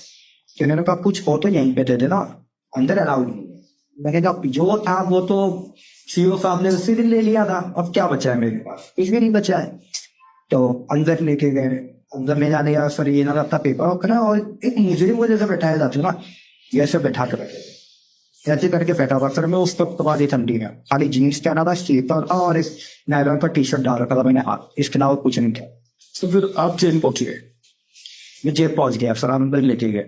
अब जेल जाने के बाद अच्छा मुझे तब तक ये चीज नहीं थी, क्योंकि जब मैं सीजीएम कोर्ट पे था ना तो जो हमारे वकील थे ठीक है, इन्होंने मुझे ये कहा कि फिर 2-4 दिन में हो जाए। वो शायद से ना मुझे बाद में वो चीजें पता चली देना हुआ कि वो इसलिए वकील कहते हैं कि मतलब वो बंदा डर ना जाए, तो परेशान ना हो जाए, तो इन लोग कहते हैं 2-4 दिन में हो जाए। अच्छा मैं भी इसी उसमें ना, मैंने बोला फिर भी 2-4 दिन भी बहुत बड़ी है, संडे से तो मैं वैसे ही लॉकअप में हूँ, वो मेरे लिए कोई जेल से कम थोड़ी था। और फिर अब और 3-4 दिन तो अंदर लेके गए। अंदर जाने के बाद सर वहां वैसे ही बैठा रह गया। फिर बहुत अंदर की स्टोरी तो बहुत ही अलग होती है सर, मतलब आप सोच भी नहीं सकते हो, इतने आपको चीजों से गुजरना पड़ेगा। अंदर ले गए, अंदर ले रहा बैठा रहे, फिर 15-16 जब कैदी एक साथ आ गए या पूरी इनकी बन गई, तब इन्होंने एक वहीं पे सिपाही थे जो गेट पे थे जिनकी ड्यूटी थी, उन्होंने गाली दे के बात की। जैसे होता नहीं कि आप कंटिन्यू बैठे जाओगे तो यार 28 मिनट पेन वगैरह रखते तो ये आदमी थोड़ा स्ट्रेच आउट करने के लिए खड़ा हो जाता है ना, ये हमारी नॉर्मल मतलब मेंटालिटी ऐसी होती है। अब हम थोड़ी रोज जेल आ रही है, हमको पता होगा जेल में कैसे आपको रहना है। तो मैं खड़ा हो गया था, वो बैक में थोड़ा हल्का पेन था, उन्हें गाली दे के बात कर सर। इंसल्ट तो बहुत महसूस हुआ, वो इंसल्ट का दौर ना वो 3 फरवरी से ही शुरू हो गया था, ये थमा ही गया। मतलब मुझे ऐसा लग रहा था ना कि मैं कोई वेल टू डू फैमिली से बिलोंग ही नहीं करता हूँ शायद। मैं वो जिससे कहते नहीं है मुंबई में कहते हैं छपरी, जिसको आदत होती है मतलब वो अपनी चीजें करेगा और वालिया मुझे ऐसा मन होता, मुझे ऐसा लग रहा था कि यार शायद वैसे ही कुछ हो रहा है क्या मेरे साथ। तो फिर कुछ नहीं, मैंने उनसे कोई सवाल जवाब नहीं किया, मैं बैठ गया। फिर अंदर लेके जाया, जैसा अंदर ले जाने के बाद मतलब एक प्रोसेस होता है कि आपको पंबल दिए जाएंगे, आपको जेल से तो लाया गया है, अब ले जाने के बाद आपकी लिखा पड़ी होती है, आपकी एंट्री होती है, एंट्री वेंट्री इन्होंने की। फिर एक चौकी बनी होती है जेल में, जहाँ पे नॉर्मली आपको दवाइयाँ ववाएं दी जाती है, मतलब अगर सब से हल्की फुल्की खराबी तो CPMPC जेल में 2 ही दवाइयाँ बिकती है, सब बिकती तो मतलब दी जाती है। आपको बुखार हो, खांसी हो, कुछ भी हो, सबकी एक ही टैबलेट दी जाएगी आपको, PCA पैरासीटामोल, और कुछ नहीं दिया जाता है। बहुत एक्सट्रीम केस में आपको स्टीपियम दे देंगे, ठीक है। वो सीपीएम को भी ना सर अंदर बंदियों ने इस तरीके से रख लिया था जैसे नींद के लिए सीपीएम ली जाती है, तो बंदियों ने ऐसे करके ना 4-4 5-5 ले आते थे, वो खा के सो जाए, सोने गई। मतलब नशा देखिए आप सब, नशे का एक वो इस सीपीएम की गोलियां इस चीज के लिए इस्तेमाल की जा रही है। तो मैंने ये चीज देखी, मैंने यहाँ पे छूना नहीं है। इसके बाद वो कंबल दिया गया और उस कंबल में ना फिर जेल की भाषा में जैसे मैंने बताया था आपको कि झटिया कंबल कहते हैं, क्योंकि वो अगर आपने ओढ़ लिया ना आपको पीली मच जाएगी पूरी शरीर में, और दवाई आपको फिर भी मिलनी है वही तीसरी। तो इन्होंने दिया तो 2 दिया जाता है, एक पहनने मतलब ओढ़ने के लिए और एक बिछाने के लिए। तो मुझे एक कंबल दिया नहीं गया, शॉर्टेज था इनके पास। तो गैस और मुलैया में गया। अच्छा, मुलैया एक ऐसी चीज है जहाँ पे आपको शुरुआत के कुछ दिन रखा जाता है जब तक कि आप बैरिक नहीं कटवा लेते। अब बैरिक कटवाना और मुलैया का ये तालमेल है कि मुलैया में आपको 100 रुपया पर डे देना पड़ता है। तो ये कोई ऑफिशियल अमाउंट नहीं है ये सब? ये कोई ऑफिशियल नहीं है, बैरिक कटवाना है ये सब कोई ऑफिशियल अमाउंट नहीं है। ये 100 रुपया पर डे लिया जाता है आपसे कि, और उस महल में लिया जाता है कि आपसे काम नहीं करवाया जाएगा। अगर आप 100 रुपया रोज का नहीं देते, उसको बैठकी कहते हैं, मतलब बैठने के लिए। अगर आप 100 रुपया रोज का नहीं दे रहे हो ना सर, तो आपसे रोज काम कराया जाएगा, भंडारे में, गौशाले में, कहीं भी। पूरे दिन काम करो। हाँ, पूरे दिन से इकट्ठे रहो आप। सवेरे 8 बजे से लेके शाम के 5 बजे तक आपको वहीं पे फिर घिसा-पिटी करनी है। और अगर आप 100 रुपये दे रहे हो तो कोई दिक्कत नहीं। अच्छा, उसका भी टाइम फ्रेम है, मैक्सिमम 10 डेज तक ही आप मुलैया में रह सकते हो। 10 दिन के भीतर आपको बैरिक कटवानी है। कितने की बैरिक कटती है? 1700 रुपए की बैरिक कटती है। सोसाइटी सबका फिक्स? हाँ, 1700 की बैरिक कटती है। उसको आप ये समझ लीजिए कि वो 1 टाइम मेंबरशिप है।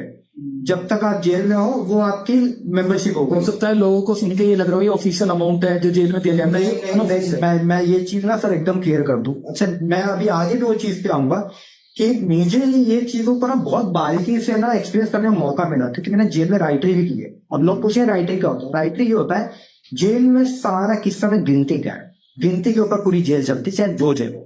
तो राइटर वो होता है ना जो पेपर वर्क के काम करता है। अब जिसकी जैसी योग्यता उसको वैसा काम, बिल्कुल वो इच्छुक होता है आपका, ठीक है।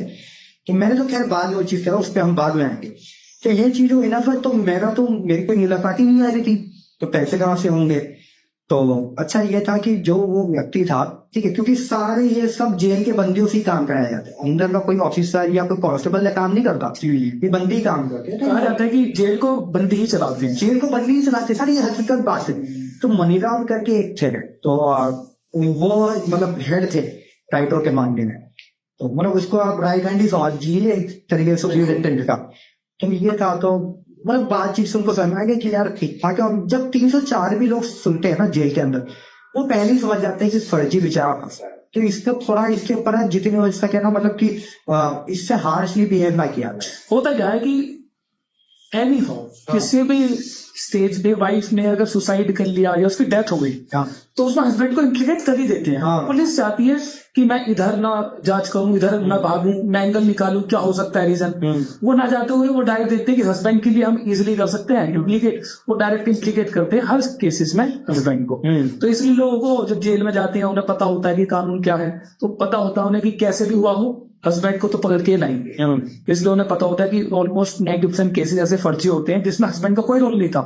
वो इंसान था जो घर के लिए कमा रहा था, सारे काम कर रहा था। समहाउ वाइफ एक्सपायर कर गई तो हस्बैंड को इम्प्लीकेट कर, ब्लेम उसी को करना है। बिल्कुल यही बात है। अच्छा, इसमें भी ना जैसे आपने कहा ना कि 90%, सब मैं आपको बता रहा हूँ ना, 100 में से 95 ना मतलब वो एक्चुअल में विक्टिम है। बिल्कुल बिल्कुल। वो लोग जिनको प्रशासन के वजह से ना एक्यूज का एक टैग लगा हुआ है उनके ऊपर। तो ये सारी चीजें ना सर, तो फिर ये मनीराम जो थे राइटर, क्योंकि समझ लो इन्होंने ना मुझे थोड़ी मतलब छूट दी। तो मेरे साथ एक लड़का था अभय से, जिससे मेरी मुलैया में ही मतलब बता दी, वो मेरे से एक दिन पहले चेला है। तो उसने ऐसा किया कि उसने मेरे 2-3 दिन की सर बैठ के दे दी, जो 100 रुपये पर दिन हिसाब से होती थी। तो मैंने बल्कि उससे कहा, मैंने कहा यार मैं ये तुमको लौटा पाऊंगा, कब लौटा पाऊंगा या ना लौटा पाऊंगा मुझे ये भी नहीं पता, क्योंकि मेरे घर वाले में कम्युनिकेशन नहीं, मेरे घर वालों को ये भी नहीं पता है कि अंदर कैसी चीजें होती है। बिल्कुल किसी को नहीं पता, नहीं पता कि ऐसा पैसा चाहिए होगा। और सेकंड थिंग इज आपके तो घर वाले खुद एफआईआर में एक्यूज थे, तो वो खुद परेशान, अपने आप को भी बचाना है और बच्चे को भी बचाना है। प्लस उनके साथ तो सर एक जिम्मेदारी थी, मेरा वो 3 साल का बेटा। बिल्कुल। प्लस मम्मी पापा मेरे सीनियर सिटीजन, पिताजी मेरे हाई डायबिटिक, मम्मी मेरी 18-21 की पेशेंट। और वाइफ के जो रिचुअल्स होते हैं वो भी करने थे, उनको करने थे, घरों पर लोग आ रहे हैं। तो ये सारी चीजें थी सर। फिर मैंने ना मतलब जेल में ऐसा होता है कि जैसे किसी का कोई मिलने वाला है तो आप ना उसको छोटा सा एक मैसेज लिख के दे देते हो कि यार घर पे फोन, मेरे घर तक ये मैसेज पहुंचा देना। तो मैंने ऐसे सर में 2-4 दिन कोशिश की, तो एक दिन जवाब आया। तो एक लड़का था, तो उसके घर वाले आए थे उससे मैंने दोबारा, तो उसने कहा कि आपके घर पे बात हो गई है और आपके पिताजी जो है वो 2-3 दिन में आएंगे, वो इलाहाबाद में है। तो वो गए हुए थे, वही मतलब अंतिम संस्कार के बाद जो उल्टी या विसर्जन करनी थी, तो उसके मेरे पापा वहां थे। तो सर मेरे पापा मतलब जेल में भी ऐसा ना कि 3 शिफ्ट में मुलाकात होती है। मतलब एक शिफ्ट आपकी 9:30 से 10 बजे के बीच में होगी, वो पर्चियां बाहर से आती है। तो बाहर से जब पर्ची आएगी ना, तो फिर नाम अंदर मतलब बोला जाता है। जैसे आप मान लीजिए और मिश्रा की आएंगे, तो वो राइटर जाएगा, वो नाम बुलाएगा, ठीक है। तो मतलब नाम बुलाता है, इसका मतलब है वो आपका नाम बुलाएगा और साथ साथ उस व्यक्ति का भी नाम पुकारेगा जो आपसे मिलने आया है। क्योंकि बहुत बार ऐसा होता है ना कि कुछ लोग होते हैं फर्जी किसी से मिलने आते हैं, फंसा देंगे। तो अब भाई अगर ऐसा कोई आएगा, तो अगर बंदी चाहे तो मना कर रहा है ना, तो मुलाकात नहीं भी होगी। तो वो बताते हैं कि कौन मिलने आया, तो मैंने बताया, मैंने कहा हाँ मेरे पिताजी है। तो मैं थोड़ा सा, मेरे को ना खुशी हुई कि अब कुछ पता चलेगा क्या हो रहा है क्या नहीं हो रहा है। इतने दिनों से तो मैं ऐसे ही काट रहा था। तो ये मतलब 7-8 दिन के बाद मेरे पिताजी आए थे। तो पापा आए मेरे, तो सर बहुत लेट आए थे, बहुत लेट। मैं तीसरी पर्ची में आए थे, 11:30-12 बजे की पर्ची में मेरा नाम बुखारा गया था। 1:30 बजे के करीब मेरी मुलाकात हुई, और वो मुलाकात इस सर मतलब समझ लीजिए 3-3.5 मिनट से ज्यादा नहीं हो पाई थी, क्योंकि बहुत लेट आए थे। और वो टाइम पे तो मुलाकात उठाने का समय हो जाता है चीज से। तो आए पिताजी, तो रो ही रहा था सर। मैंने इतने दिनों के बाद मिला था पापा को, इस जगह मिलना, इस जगह को भी मिलना, और बस ये सारी चीजों के साथ। तो पापा आए तो फिर रो ही रहा था, कुछ समझ में तो आ नहीं रहा था। तो पापा ने बस इतने मुझे कहा कि रो मत, जो होना था वो हो गया। तो उन्होंने बस इतना कहा, कहते कि कोशिश कर रहे हैं जितना जल्दी से जल्दी हो जाए। तो मैंने पूछा पापा कब तक छोड़ूंगा। मैं अच्छा सर अपने दिमाग में ये चीज लेके चल रहा था कि शायद मेरे पापा कहते कि 2-3 दिन में छुट्टी है। पापा ने कहा कि वकील ने कहा 6 दिन भी लग सकते, 6 महीने भी लग सकते। और 6 महीना मतलब आप आधा साल तो आपका बीत ही गया, और मेरे पीछे बहुत जिम्मेदारियां थी मेरी। अब मान लीजिए कि उस टेन्योर में जब मैं जेल में था, अगर मेरे सगी संबंधियों के साथ कुछ नहीं होता तो मैं क्या करता था? तो कुछ था पहला एक नहीं था, मैं तो वो 3 दीवारियों के अंदर बैठा हुआ हूँ सर। ये सारी चीजें हुई। फिर इसके बाद पापा गए, तो पापा ने मुझे 2,000 रुपए दिए। मैंने मुझे उन्होंने पूछा, अच्छा पापा को लगा तो वो 2,000 बहुत है क्यों नहीं, कि उनका नहीं पता था ना कि बैरिक कटवाई जाती है उसके 1700 रुपए लगेंगे। प्लस मैं 8-9 दिन से जो बैठा हूँ, तो कोई और मेरा पैसा दे रहा था। खैर उसने मेरे से मांगे नहीं, लेकिन चलिए मेरा तो वो जिम्मेदारी कि मुझे उसको देना है, जेल में तो वो बंदा भी है। तो मैंने ना पहली बार सर लाइफ में पापा से कहा, यार पापा पैसे और हुए ठीक। तो मैंने बताया, मैंने कहा कि 1700 रुपए की यहाँ बैरिक कटवाई जाती है, 100 रुपया रोज का देना पड़ता है बैस्की के लिए। तो पापा ने कहा कि मतलब पापा के पास लिमिटेड थे वो टाइम पे। तो अब जेल में कोई थोड़ी पैसे सर इतना लेके और डिसीजन मिलने के लिए। और उन्होंने लाया थी क्या था, मेरे लिए लाई थी डेमसोन से लाया था, या वो कुछ था नहीं। तो उन्होंने कहा था मैं तुम्हारी बुआ को भेज दूंगा। तो बहरहाल 2-3 दिन के बाद बुआ आई थी कैश वैश लेके महीने। तो मैंने उससे 3 साल बैरिक कटवा। मैंने कहा रोज का 100 रुपया तो बहुत ज्यादा हो रहा है। मैंने सर रूटीन बैरिक कटवाई 1700 रुपये।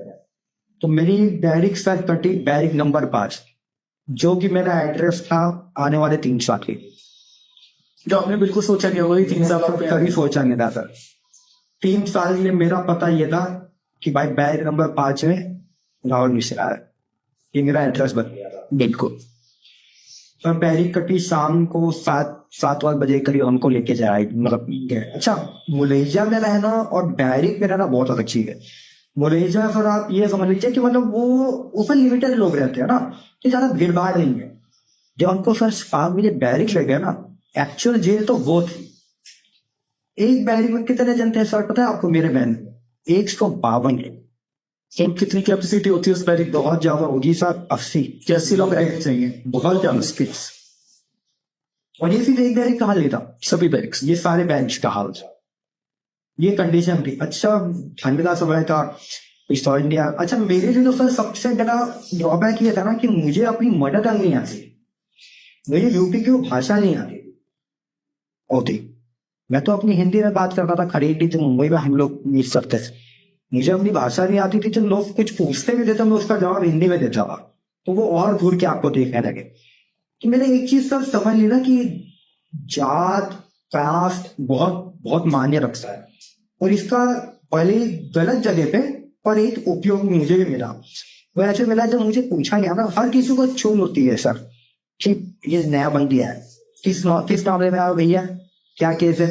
तो जैसे ही मैंने बताया ना 304 बी, तो लोग समझ गए डीपी एक्ट 2000 का आ जाता है सर जेल में, डीपी एक्ट बोला जाता है, बाकी कुछ नहीं सोचेंगे, उनको पता है डीपी एक्ट है, 22 वरी है, 15 बताया।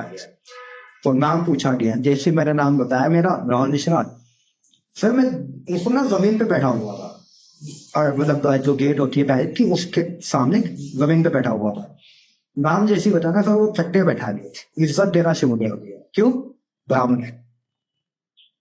कास्ट ये भी होगा। कास्टिज्म सर अंदर भी चलूंगी, बैठाया वहां पे मुझे, फिर उसके बाद मेरे को पूछा इन्होंने, तो उन्होंने चीजें बताई, तो इन्होंने ना मेरा ऑन द स्पॉट सर, क्योंकि ठीक ठाक लोग थे वो, ठीक है, इन्होंने वहीं पे सोने की व्यवस्था करा दी, वही गेट के सामने वाले थे, तो छोटी सी जगह थी। अच्छा जेल में ना सर और एक चीज बताता हूँ, एक बंदी को ना, मतलब एक व्यक्ति को, उसकी औकात कितनी पता है सोने की? 3 बचा फुट, इतनी जगह के नसीब में स्पेस इतना मिलेगा। आप इतने में, वो तो खैर चले लोग थोड़ा चौड़ा कर देते हैं, बड़ा कर देते हैं, लेकिन एक्चुअल लेना है बस उतनी जगह आपको मिलती है सोने की, इससे ज्यादा नहीं मिलता आपको। कहाँ से आपका जेल का सफर स्टार्ट हुआ? हाँ जेल का सर एक्चुअल जो चीजें थी ना, जो मेरी लाइफ, कहते नहीं आप हेल बन जाना, नरक बन जाना, और नरक बनने की स्टार्ट 5 नंबर बैरिक्स से हुई थी। लेकिन मेरे अंदर हिम्मत नहीं आ रही थी, मैं चीजें तो वही मेरे दिमाग में चल रही थी जो सब मेरे साथ हुआ था, क्योंकि जेल में आप क्या करोगे, कुछ नहीं है, पूरा दिन आपको बैठे रहना, या तो आप पागल हो जाओगे, या तो आपके हाथ में कोई चीज आई तो आप सुसाइड कर लोगे, या तो बस आप अपने से बात करोगे, आप और कुछ नहीं कर सकते। या तो अगर आप क्रिमिनल माइंडेड हो तो आप भाई फिर आगे की चक्कर में पड़े हो। अच्छा अगर मैं जेल भी गया था ना, जिस दिन 5 फरवरी मंगलवार का दिन था 2020 दिन मेरी एंट्री जेल में हुई थी। फिर उसके बाद एक दिन तो मैं मुरैया में था, फिर बैरिक गया। जिस दिन मैं बैरिक गया था वो दिन भी वो था जिस दिन अभिमन्यु जो थे इंडियन एयरफोर्स से, जिनका प्लेन क्रैश हुआ पांचवी वापस लाया गया, तो वो उस वक्त सर मैं उस बैरिक में पहुंचा। तो आप ये न्यूज में सब कुछ देख रहे थे? मैं न्यूज में देखा था, जेल में सब टीवी चलती है, फ्री वाली थी वो फ्री वाली डिश लगी हुई थी, तो न्यूज चल रहा था। तो मेरा तो सर टीवी के मतलब नीचे ही था। जब मैं जेल में गया था ना, तब तो वो जो डिब्बे वाली टीवी होती थी हमारी, वो वाली टीवी लगी थी उस वक्त जेल में। तो वो तो मेरे सो लीजिए कि वो ना बंद करे ना तो मैं सो ना रात मैं कार्य बारे में, जिसके साथ साथ आप मुझे बताइए जो आपकी फैमिली से बाहर कर रही थी, वो केस स्ट्रगल कर रहे थे, आपकी जो फादर के खिलाफ भी केस था, मदर के खिलाफ भी केस था, उस केस का क्या स्टेज थी?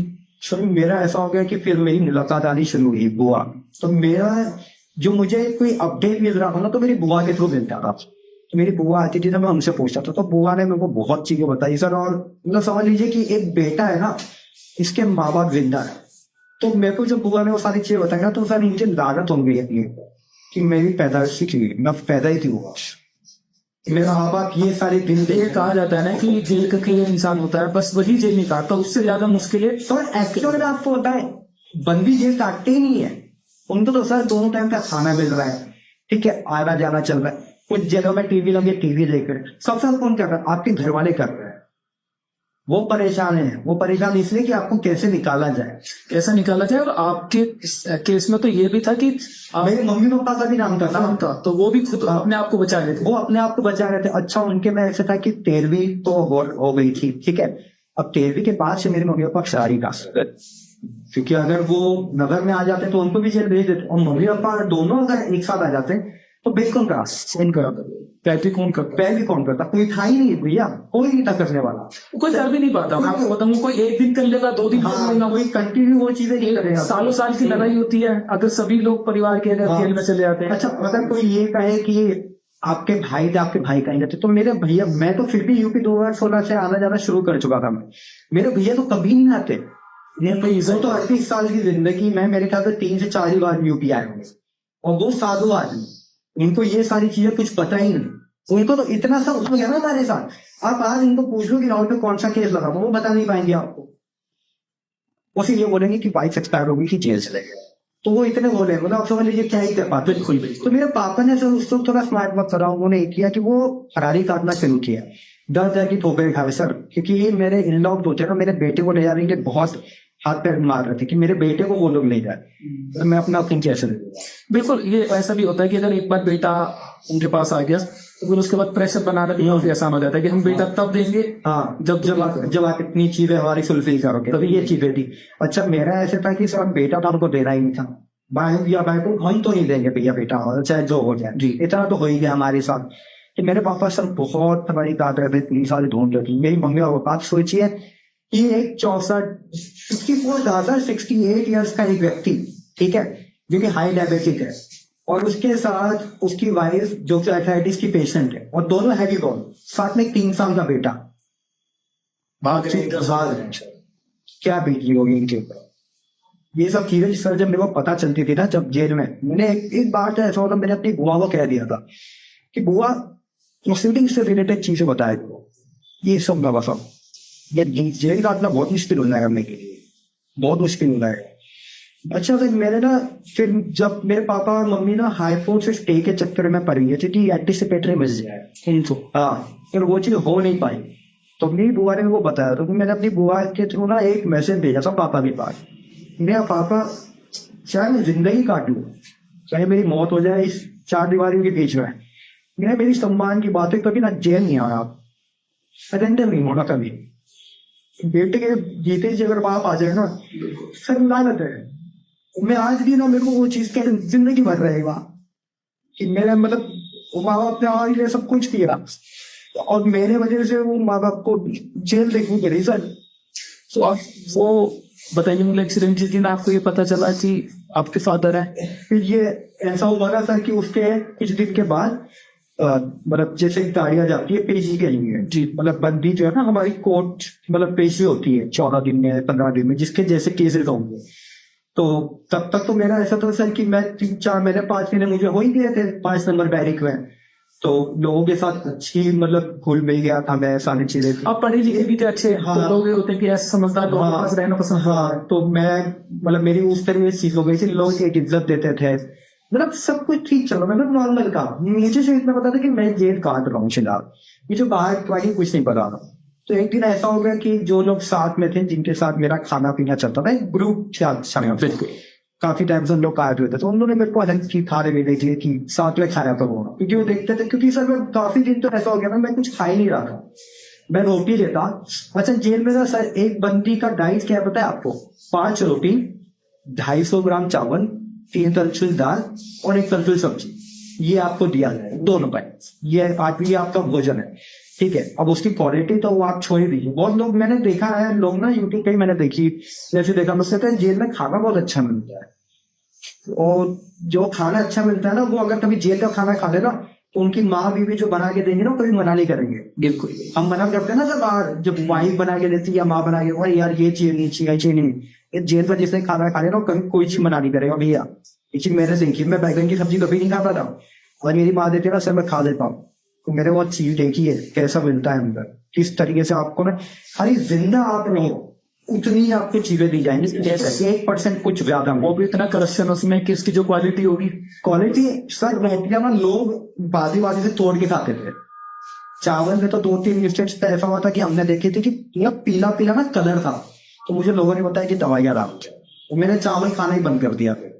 और सब्जी तो मतलब ऐसा था कि सर हम सब्जी वाला सब्जी मिलती थी, उसमें से मैं आलू देखता था, मैं वो आलू को फिर निकाल लेता था भाग से, उसके छिलके निकाल के हल्का सा नमक वमक डाल के वो वैसे ही खाने की कोशिश करता था, क्योंकि दाल में तो कुछ होता ही नहीं था, पानी वाली होती थी, इस तरह सब चीजें थी। ये जब मेरे पापा का मतलब पता चला मुझे, तो वो मालूम भी ऐसा पड़ा ना कि इवनिंग में गाड़ी आई थी, जो बंदी गए थे कोर्ट में पेशी थी, इवनिंग में आए, तो इवनिंग में जब आए तो मतलब ऐसी बात हो रही थी, तो एक सब बताने लग गए कि मतलब लोग पूछते थे कि अरे यार आज कितने जन आए हैं नए ऐसे वैसे, तो मैं किसी ने कह दिया कि अरे डीपी एक्ट में अरे कोई बुजुर्ग आए, डीपी एक्ट सुना सर मेरा नहीं, तो मतलब वैसे ही बहुत वो हो गया था। इन्होंने से पूछा, तो मैंने कहा कैसे थे दिख रहे हैं, कहते हाइट कम थी, तो मेरे तो और तो मेरे ना दाढ़ी उनकी थोड़ी मतलब ऐसे मेरे पापा थोड़ा अलग तरीके से रखते हैं, तो मैंने कहा पंडित थे मिश्रा, कहते हाँ है मिश्रा, फिर मैं तू गया उसी वक्त, क्योंकि मेरे को समझ में आ गया था कि मेरे पिता भी है। अच्छा, मैं मुझे बताया नहीं क्या था, मुझे किसी ने नहीं बताया था कि मेरे पापा जिला रहे, क्योंकि मैंने तो कह के रखा था कि जेल को भी नहीं आना, चाहे जो हो जाए मेरे साथ, आप लोग नहीं आना। तो आपके फादर ने अल्टीमेटली सरेंडर करा। हाँ, उन्होंने सरेंडर कर दिया था। तो उस दिन फिर मुझे पता चल गया कि शाम को पापा है, तो फिर मैंने ना कुछ पैसे पापा के पास भिजवाए, क्योंकि मैं जिन लोगों के साथ था तो वो ठीक ठाक थे। तो उनसे कह के मैंने वही मनीराम के थ्रू कि भाई बैठ के देनी होती है 100 रुपये रोज की, तो मैं तो जानता ही था सारी चीजें तब तक। तो मेरे पापा यार कुछ पैसे भिजवा दिए थे कि मतलब उनको दिक्कत हो, चाय वाय वो पी रहे, क्योंकि जेल की चाय कैसे होती है हम जानते हैं, फीकी फीकी पकड़ शक्कर की। तो कैंटीन की भी चाय होती है, जेल में कैंटीन होती है सर, जहाँ पैसे देके आप चीजें थोड़ी ना अच्छा आपको मिल जाए। वो इंसान जो उस दिन इंसिडेंट वाले दिन था भी नहीं यहाँ पे, वो मुंबई था, हाँ उसको भी एंटीसिपेटरी बेल नहीं मिली सर, और उसको भी जेल आना हाँ, पड़ा। जबकि उसके पास सारे प्रूफ थे, एयर टिकट्स थे, उनकी कंपनी आईडी थी, बोर्डिंग पास था, सारी चीजें थी उनके पास कि वो बॉम्बे में थे, फिर भी उनको जेल भेज दिया गया। आप देखिए ना सर, ये हमारा संविधान है, ये 304 भी है। तो इसके बाद सर मैंने पैसे से भिजवाए, फिर अगले दिन सवेरे ना वीसी रूम होता है जहाँ गुरेजा होता है, जब कोई नया बंदी आता है तो उसकी गुरेजा की होती है, हाइट कौन सा केस है वो सब ले आना होता है। तो जब वो वीसी रूम में आया ना, तो वीसी रूम में ऐसा था सर कि मैं जिस हाथे में था, तो हमारे हाथे में 4 बैरिक थे, जो 2 3 4 5, तो 2 नंबर बैरिक बच्चा बैरिक होती है, 3 नंबर होती है सीनियर सिटीजन के लिए, फिर 4 5 वो तो नॉर्मल होती है। तो मेरे यहाँ मेरे हाथे ना 2 3 4 5 थी। तो वीसी रूम का जो विंडो था वो हमारे हाथे के अंदर पड़ता, तो अगर कोई विंडो खोले तो हम बात कर सकते थे। ओके। तो पापा जब आए तो बनियाई पापा ने पहन रखी थी और वो पैदा हुआ था। तो मतलब वो इस तरीके से सब उसको मेरे से बात कर रहे थे ना कि उनको कोई फर्क नहीं पड़ रहा है, कि वो उनको दिखा रहे थे, पता है, ताकि मैं निराश ना हो जाऊं, मैं ना रो। पर मैं जानता था ना, मैं बेटा तो उनका ही गुरु, मुझे पता है कि वो क्या दिखा रही, रोल दिखाने को ना हुआ, हकीकत में क्या है। तो मैंने उससे पूछा, मैंने पापा चाय पिया, तो अच्छा काफी लोग मेरे साथ आ गए थे पापा से मिलने, जो साथ में हम लोग थे। तो बात हुई, फिर मतलब मैंने फिर भी उनको चाय वापस पिलाई, वही खिड़की में से ऐसे देखे, तो बात होने लगी, तो मैं वहां में सब बहुत निराश हो गई। तो मैं रो दिया, मैंने कहा पापा को, मेरे पापा नहीं आना चाहिए, आपको यहाँ नहीं आना चाहिए। तो उन्होंने कहा अरे कोई बात नहीं। तो मेरे को पापा ने डायलॉग मार दी, मर्द जेल आता है। तो उनका भी थोड़ा मूड फ्रेश करने के लिए सब मैंने भी कह दिया, मैंने कहा पापा इस जेल में ना महिला बैरिक भी है, ताकि मेरे पापा भी थोड़ा मुस्कुरा दे उस मुकाम में। तो मैं ऐसी चीज होगी सर। फिर उसके बाद कुछ नहीं, तो पापा ने कहा कि मैं बताना नहीं चाहता था तेरे को, मैं ये सोच के आया था कि 5-6 दिन में बेल करा के मैं निकल जाऊंगा, तुझे पता ही नहीं चलेगा कि मैं जेल भी आया। मैंने कहा पापा पता तो चल ही गया ना। कितने टाइम से तुम रह रहे हो जेल में, सब तुम पता है? सर रह रहा हूँ, रेबीज की समझ में आने लग गई थी जेल। ये अच्छा हुआ कि फादर नहीं थे, इस वजह से उनकी 6-7 दिन में। हाँ, उनकी सर बेल जल्दी हो गई, पापा के सारे एविडेंस थे, सारी चीजें। अच्छा, जेल में ऐसा होता था ना कि मुलाकात तो खैर ऐसे होती नहीं थी, आप हाथे में हो तो आपकी मुलाकात हो जाए, क्योंकि हाथे में ऐसा होता है ना सर कि 6 बजे बैरिक खुलती है, ठीक है, आपके पर्टिकुलर बैरिक जो है 6 बजे खुलेगी, फिर उसके बाद ना 12:30 बजे करीब दोपहर में बंद हो जाती है, फिर वो वापस खुलती है 3:30 बजे, फिर वो बंद हो जाएगी 6:30 बजे। तो वो जो 6:30-7 बजे शाम को बंद होगी ना, फिर वो डायरेक्टली सवेरे खुलने वाली है। तो ये 6:30 से 12 बजे तक जो खोल के रखते हैं वो भी किस लिए कि आपका चाय आता है, ठीक है, फिर इसके बाद आपका खाना वाना, जब खाना आपने खा लिया फिर वापस आपको अंदर थोप देंगे भैया बंद करो। लेकिन वो जो पीरियड होता है आप लोगों से मिल सकते हैं। तो हमारा कोशिश, हमारी प्रयास ये थी कि मैं अपने पापा को ना अपने साथ रखूं, लेकिन फिर उसमें भी एक ये था कि सेम फाइल में 2 बंदे हैं तो वो एक साथ बैरिक में नहीं रह सकते, तो नहीं हुई। फिर सीनियर सिटीजन बैरिक भी मेरे हाथ में थी, मैंने अगर वहां भी हो जाए तब भी ठीक है। तो वहां की कंडीशन मैंने देख ली, मैंने कहा यहाँ यार पापा को करना ठीक नहीं है। फाइनली मेरे पापा का 10 नंबर बैरिक में वहां एक थे पहचान के, दूर भी थे पहचान के थे, तो उनके साथ करा दिया गया। तो मुलाकात मेरी सर ऐसे होने लग गई कि जेल में ना सुंदरकांड होता है एवरी ट्यूसडे इवनिंग में। तो मेरे पापा बैरिक से निकल के आ जाते और मैं अपने बैरिक से निकल के हाथे से निकल के नहीं वाला, क्योंकि वो जो मुलाकात कक्ष में सुंदरकांड होता था और वो मुलाकात कक्ष मेरे हाथे से एकदम लगती थी। ओके। तो मैंने हाथा क्या गेट खोला, सामने मुलाकात कक्ष ही है, तो वहां मुलाकात हो जाती, बातचीत हो जाती, जो भी होता। क्या ऐसे चला सर, फिर मेरी बुआ आई थी, तो पापा ने पूछा कि क्या हो गया बेटी, तो बुआ ने बताया कि आज लगी हुई है, और सास ने चीज बताई। पापा ने कहा कि अब मुझे कैसे खबर ये देगी, तो उन्होंने बोला कि भैया मैं कल वापस आ जाऊंगी। इसलिए मेरी बुआ ने ना बहुत हेल्प करा। मैं सीरियसली आपकी बुआ को काफी अप्रिशिएट करूंगा कि पहले दिन से जब से आप जेल गए हो और लास्ट डे तक, हाँ। क्योंकि आपके घर वाले तो चाह कर भी नहीं कर सकते आपके यहाँ, क्योंकि वो खुद फराज था। आपकी बुआ ने इतनी हेल्प की। सर मेरी बुआ ने ऐसा कमेंडेबल काम किया ना कि उनको आप देखोगे ना, वो 5 फुट 2 इंच पतली शरीर, ठीक है, गाँव की जैसी औरतें होती हैं। जब मैं मेरे मतलब पापा भी ट्रैवलिंग डॉक्टर थे ना, तो पापा इनके थ्रू सामान बेचते थे मेरे लिए खाने के लिए। वो 2 बैग सर ऐसे लेके आती थी, और आप समझिए सर 5-5 घंटा बाहर नहीं लगती थी। वो वेट करना पड़ता है, पर्ची निकलवाने और पर्ची बनवाने, और 5-5 घंटे की लाइन होती है। इससे बहुत तलाशी होती है। ये नहीं कि आपने चलो लाइन में लग गया आप अंदर घुस गए, नहीं, हर बंदे का सामान तलाशा जाता है। तो चलना भी पड़ता है। हाँ, चलना पड़ता है भाई। वो सामान तलाशा जाता है, कोई सिम कार्ड तो नहीं भेज रहा था, मतलब ऑब्जेक्शनल चीजें तो वैसे नहीं आई। तो वो सारी बहुत बहुत मशक्कत वाली चीजें होती है, उन्होंने किया। तो उन्होंने पापा से मैंने कहा कि भैया मैं करा नहीं। पापा ने सीधा मना कर दिया, कहते नहीं आना नहीं, जो जैसा भी रहेगा। कहते फिर मैंने पापा से कहा, मैंने कहा पापा एक काम करना, उपा दे मेरे। तो मैंने कहा कि बुआ आप एक काम करना, कल कोर्ट पे ना, मतलब अगर बेल हो गई होगी तो कल जो गाड़ी जाती है यहाँ से, ठीक है, मैं फोन करवा दूंगा, फोन पे बता दूंगा। फिर उस टाइम तो डायरेक्ट यहाँ ही आनी थी। तो अगले दिन जो लोग सब पेशी पे जा रहे थे ना, मेरे उन लोगों को नंबर मेरे फूफा बुआ का लिख के दे दिया यार, एक बार पता कर लेना मेरे पिताजी की बेल हो गई है। शाम को संदेशा आ गया फिर उनकी बेल हो गई आपसे। तो थोड़ा एक रिलीफ हम लोग को ये मिला कि चलो ठीक है पापा का बेल हो गया। वही तो नहीं, यहाँ पे चीजें झेलनी पड़ेगी। 1 दिन के बाद 3 दिन के बाद उसके बाद पापा की सब रिहाई आ गई। फिर जाते जाते मिले तो फिर पापा, मतलब मेरे पापा को मैंने देखा था उस दिन, वो जब 10 लोग डायरी से निकले ना, क्योंकि मिलने के लिए आप कर सकते हो, जैसे आपके साथ का कोई फाइल है ना, और आपने ये चाहा है कि भाई वो निकल रहा है तो मुझे मेरी उससे मुलाकात हो जाए, तो मुलाकात करने देते हैं आपको। ओके। तो मेरे पापा जब निकले ना, मैंने सर गेट से देखा, मेरे पापा 10 नंबर से निकले, पलटे ही नहीं पीछे। मतलब उनको ये था कि अब बस गेट छमड़ करके निकल जाओ बाहर जाओ। वो हफ्ते भर में वो जेल की चीजें देख ली थी उस तरह, मतलब नरकी है ये। तो चौकी होती है, चौकी पे मतलब साइन कराया जाता है। तो चौकी पे पापा जब निकले तो मैं निकला बात करने के लिए। तो वो पैर छुआ मैंने, बात की। पापा ने कहा कि कोई जल्दी हो जाएगा। मैंने कहा पापा कोई बात छूट गई ना, मैंने कहा मम्मी को नहीं भेजना। मैंने कहा आप तो बगैर बताए आ गए, आपने सरेंडर कर लिया। मैंने कहा मम्मी को नहीं भेजना पापा, ये तो और ये कुछ पता नहीं होता। सर कोई होती, मेरी मम्मी को आप एक स्टेशन पे बैठा दोगे, बोलोगे दूसरे स्टेशन पे उतर जाओ, नहीं उतर पाएंगी, वो इतनी भोली है। जबकि मतलब पापा के साथ, पापा एविएशन बैकग्राउंड से रहा है, तो पापा का बहुत धीमा से रहा मम्मी की, लेकिन वो अकेला नहीं ट्रैवल कर सकती। बिल्कुल। तो कोई नहीं सर, ये सारी चीजें हुई। फिर उसके बाद मेरे पापा मेरे से मिलने आए थे छुटने के बाद, एक दोबारा आए थे कोर्ट पे टेस्टिंग जमन सिंह थे।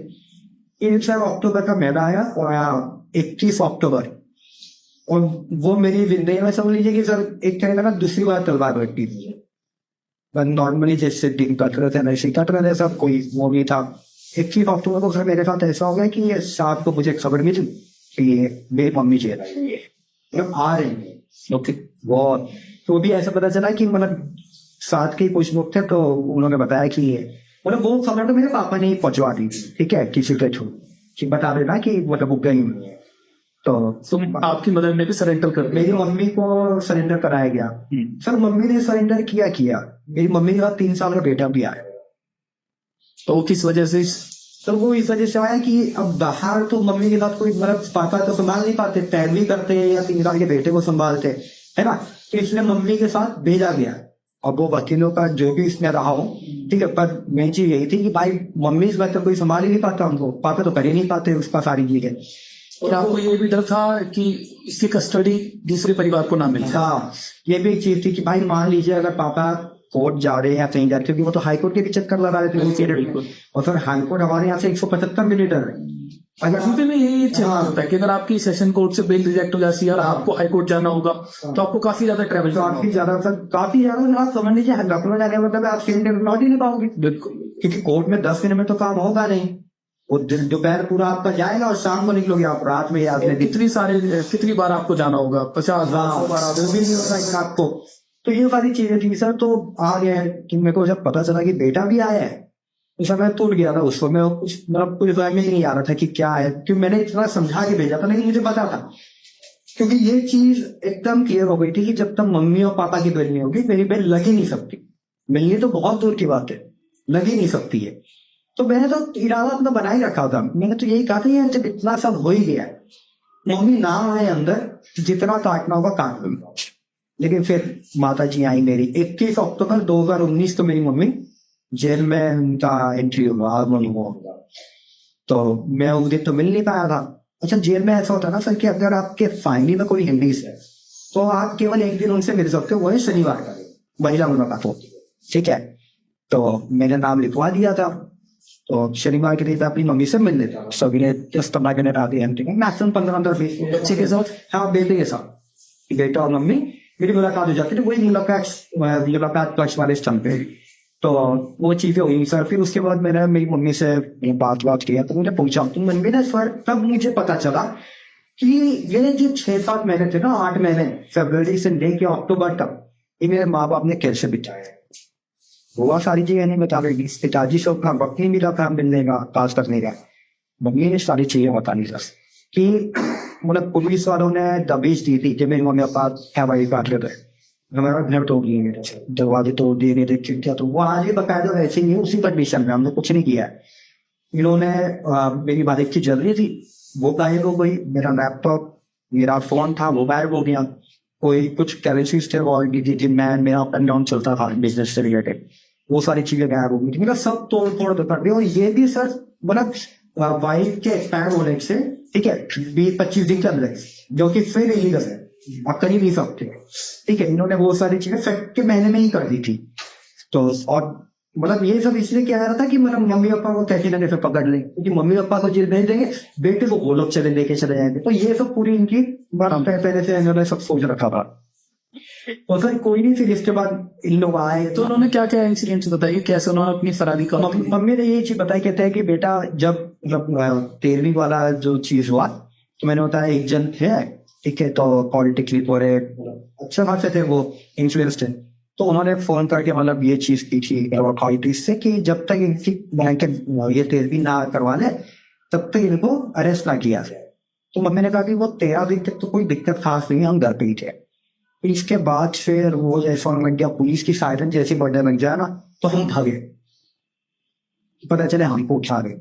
और सर आप सोचिए ना कि अगर मेरे मम्मी पापा आ जाते एक साथ जेल, तो आज मैं आपके सामने बैठा ही नहीं होता, बिल्कुल मैं आज भी अंदर ही होता।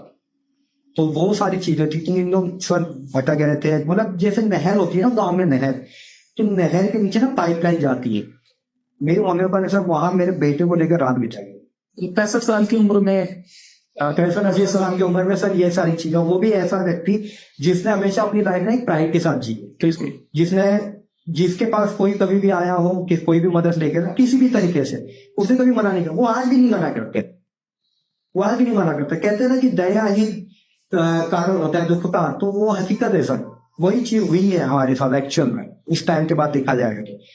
तो मम्मी ने ये सारी चीजें बताई ना सर, तो मैं सोच के मतलब ये हो गया था कि कैसे इन्होंने बिताई होगी वो चीजें, कि इस तरीके कैसे हालातों से गुजरे होंगे। अच्छा ऐसे था कि मेरे भैया चाह के भी मम्मी पापा की हेल्प नहीं कर सकते थे, वो तो खैर काफी टाइम के बाद मेरे भैया का तो नाम कट गया था, मेरे भैया का भी नाम डाला पहले उन्होंने आपके वाले का नाम भी डाला, भैया का नाम भी डाला हुआ था, लेकिन क्योंकि मेरे भैया का तो ऐसा था कि वो कभी आते ही नहीं थे ना कोई इन्वॉल्वमेंट, कोई इन्वॉल्वमेंट ही नहीं था, किस दूर दूर तक कोई थियरी लोग निकाल ही नहीं सकते। देखो भैया का नाम काट दिया गया था, तो भैया लेकिन फिर भी भाई यूपी नहीं आ सकते थे, बहुत सारी चीजें वैसे थी। अच्छा एक और होता है ना कि जब आप फरारी काटते हो तो आप बड़े सोच समझ के ना आप किसी को फोन भी करोगे, पता चलेगी आपका फोन ट्रैक पे लगा हुआ है, लोकेशन ट्रैकिंग पे है, तो वो सारी चीजें। ये तो मेरे साथ भी हुआ था, सीओ मेरे से गवाही लेने जब आए थे ना सर जेल के अंदर, तो मेरे से उन्होंने ना बड़ी मतलब कहते हैं ना कि कठोर तरीके से ना पूछने की कोशिश की थी कि तुम्हारे पापा कहाँ है बताओ, तुम्हारी मम्मी कहाँ है बताओ। यार सर मैं तो जेल में बाहर की दुनिया का मैं क्या बताऊँ। फिलहाल मेरे पिताजी पहली बार जब मेरे से मिलने आते मैंने इनको बताया था कि हाँ एक बार आए थे मिलने, इसके बाद का मुझे खुद ही नहीं कुछ पता है, तो उन्होंने मेरे से जानने की कोशिश की कौन आता है, मैंने कहा मेरी बुआ आती है। उन्होंने मुझसे पूछा बुआ तुम्हारी कहाँ रहती है, तो मैंने झूठ नहीं बोला, मैंने उनको बताया वो कहाँ रहती है, मैंने उनको तहसील का नाम बताया क्योंकि उससे ज्यादा तो मुझे भी नहीं पता, तो मैं क्या ही बता रहा, मैंने बता दिया हाँ अनेक जगह रहती है वो, कहते गाँव। मैंने कहा मुझे नहीं मालूम, मैं गया ही नहीं हूँ कभी। भैया हम तो यूपी से, मेरा वास्ता तो 2016 के बाद से आना जाना शुरू हुआ, और मैं कोई बहुत ज्यादा टाइम तो स्पेंड करता नहीं था यूपी में कि मैं रिश्तेदारों के यहाँ आना जाना करूँ, हर घर कोई आते थे उन लोग मुलाकात हो जाती थी, तो वैसी चीजें थी। तो मम्मी ने मेरे को सारी चीजें, फिर वो शनिवार जो मुलाकात होती थी महिला मुलाकात, उसमें मम्मी ने बताना शुरू किया। फिर मैं ना गया, डिग्री में ना गया। कोर्ट की छुट्टियां बहुत होती थी तो बेल लग नहीं पाती थी। पापा की तो सेशन कोर्ट से बेल हो गई थी, मम्मी की भी मतलब सेशन भी लगी हुई थी। तो मेरे ख्याल से शायद 15 या 16 दिसंबर की दिन की बात थी। पापा मिलने आए थे, मुलाकात थी मैं मम्मी से, मेरे पापा आए हुए थे मिलने। तो ऐसी बात हो रही थी, तो मेरी मम्मी ने फिर पापा को पूछा कि मतलब कब तक सुई जाती है, बताना बेल कब लगी है, जमानत कब लगी है, तो तुम कब आओगे छुट्टी में। तो मेरे पापा ने कहा कि कल तुम्हारी बेल लगी हुई है, और अगर बेल हो गई तो मैं परसों नहीं आऊंगा, अगर बेल कल नहीं हुई तो मैं परसों आऊंगा। शायद वो पहली बार था उस साल में कि मैं ये मना रहा था कि मेरे पापा परसों ना आए, ना है। कि वो नहीं आएंगे तो वो सीधा सीधा इकरार ये है कि मेरी मम्मी की बेल हो गई है। और अगला दिन तो फिर दुआएं प्रार्थना ही करने में लग गए कि भैया हो जाए, मम्मी की बेल में हो जाए। तो अगले दिन फिर इंतजार किया मैंने, मुलाकात की पर्चियां बुढ़ाई जा रही थी, और मैं ये चाहता था कि मतलब ना आए वो, ठीक है, उनका मतलब नाम, मेरा नाम बुरा है, लेकिन फिर भी मैं चला था, मैं नाम सुन रहा था कि किस की मुलाकात का नाम गुजारा जा रहा है, किसका पुकारा जा रहा है।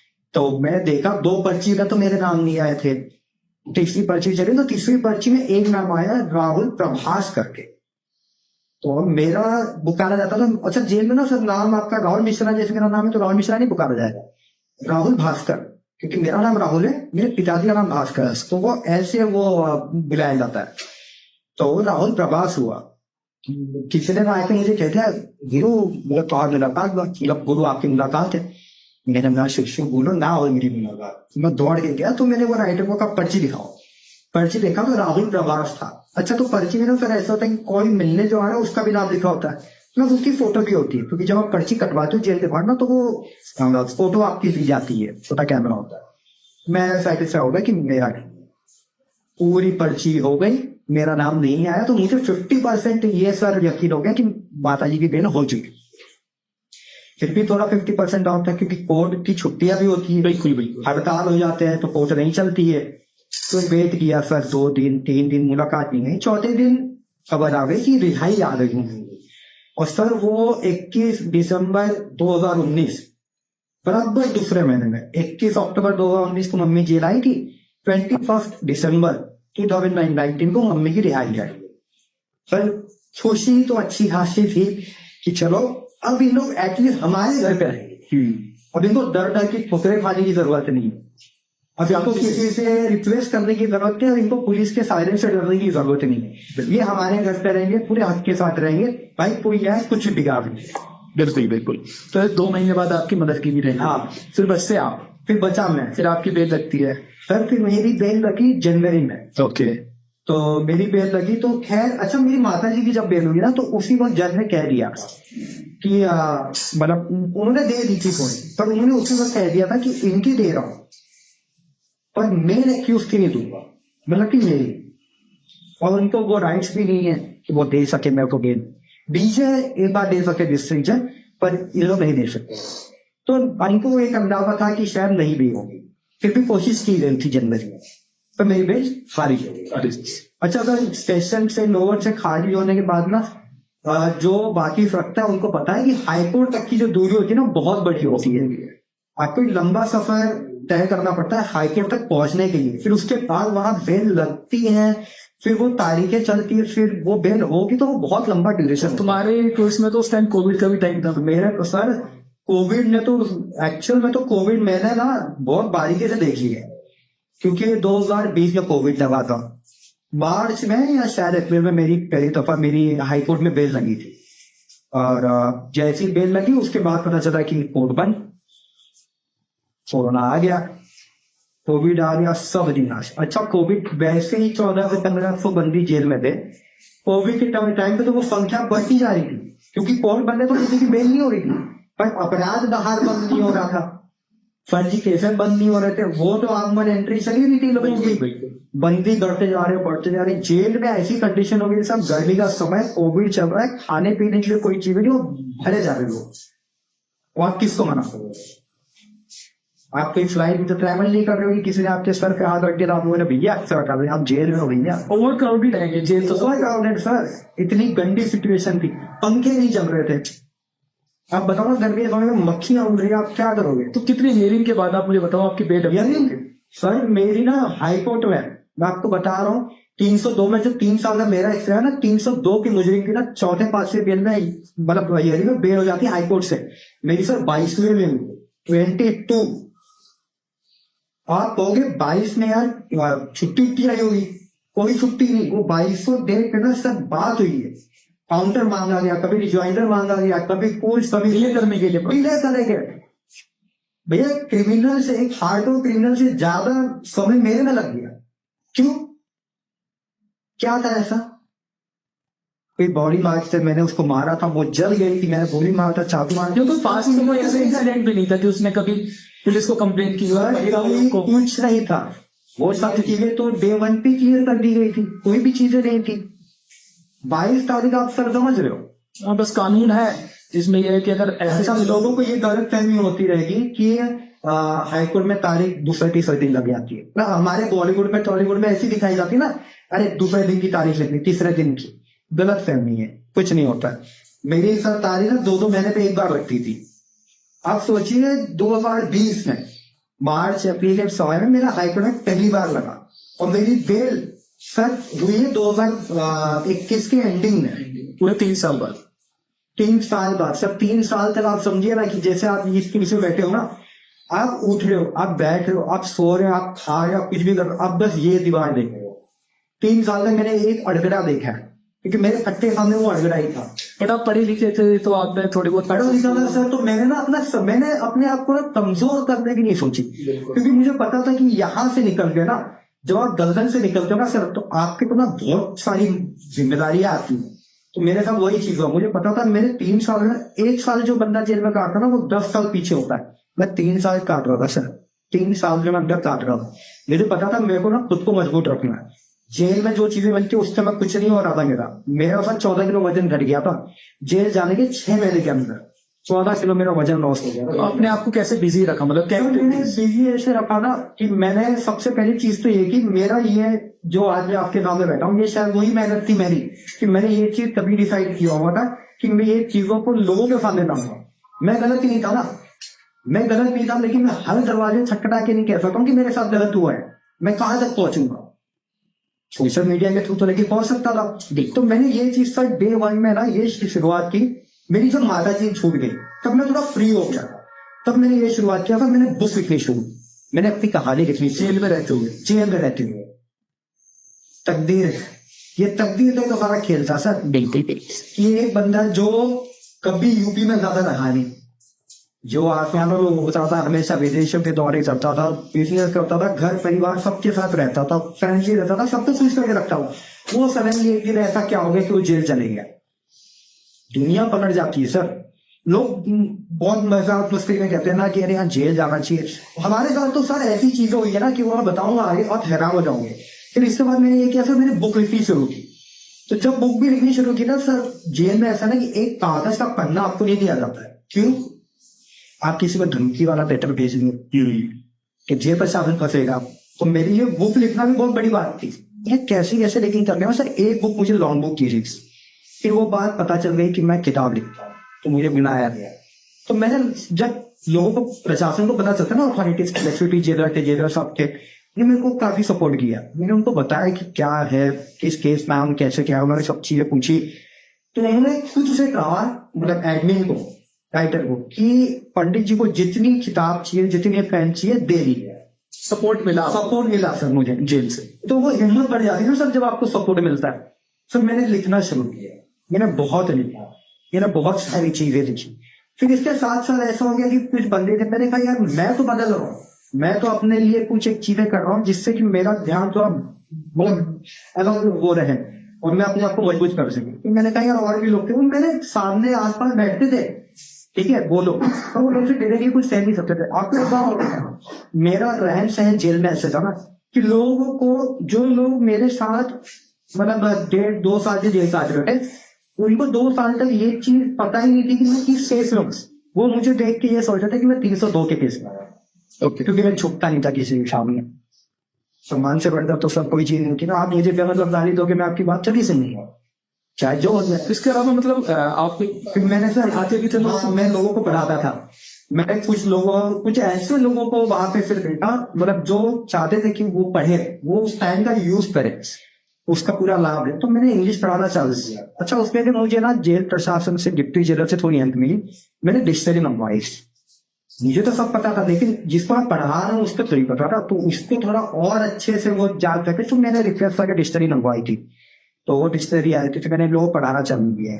कोविड के टाइम पे सर मैंने एक चीज और की थी। मैंने तब हमारी जो जेलर थी, सॉरी सुपरिटेंडेंट ऑफ जेल थी, तो मैंने ना सर इसको एक लेटर लिखा था कि मैं अपने तरफ से ना कुछ एक कहते ना योगदान, एक हेल्प करना चाहता था बाहर के लोगों के लिए जो उस बीमारियों से मतलब छेड़ रहे थे थोड़ा, या कोविड-19 से।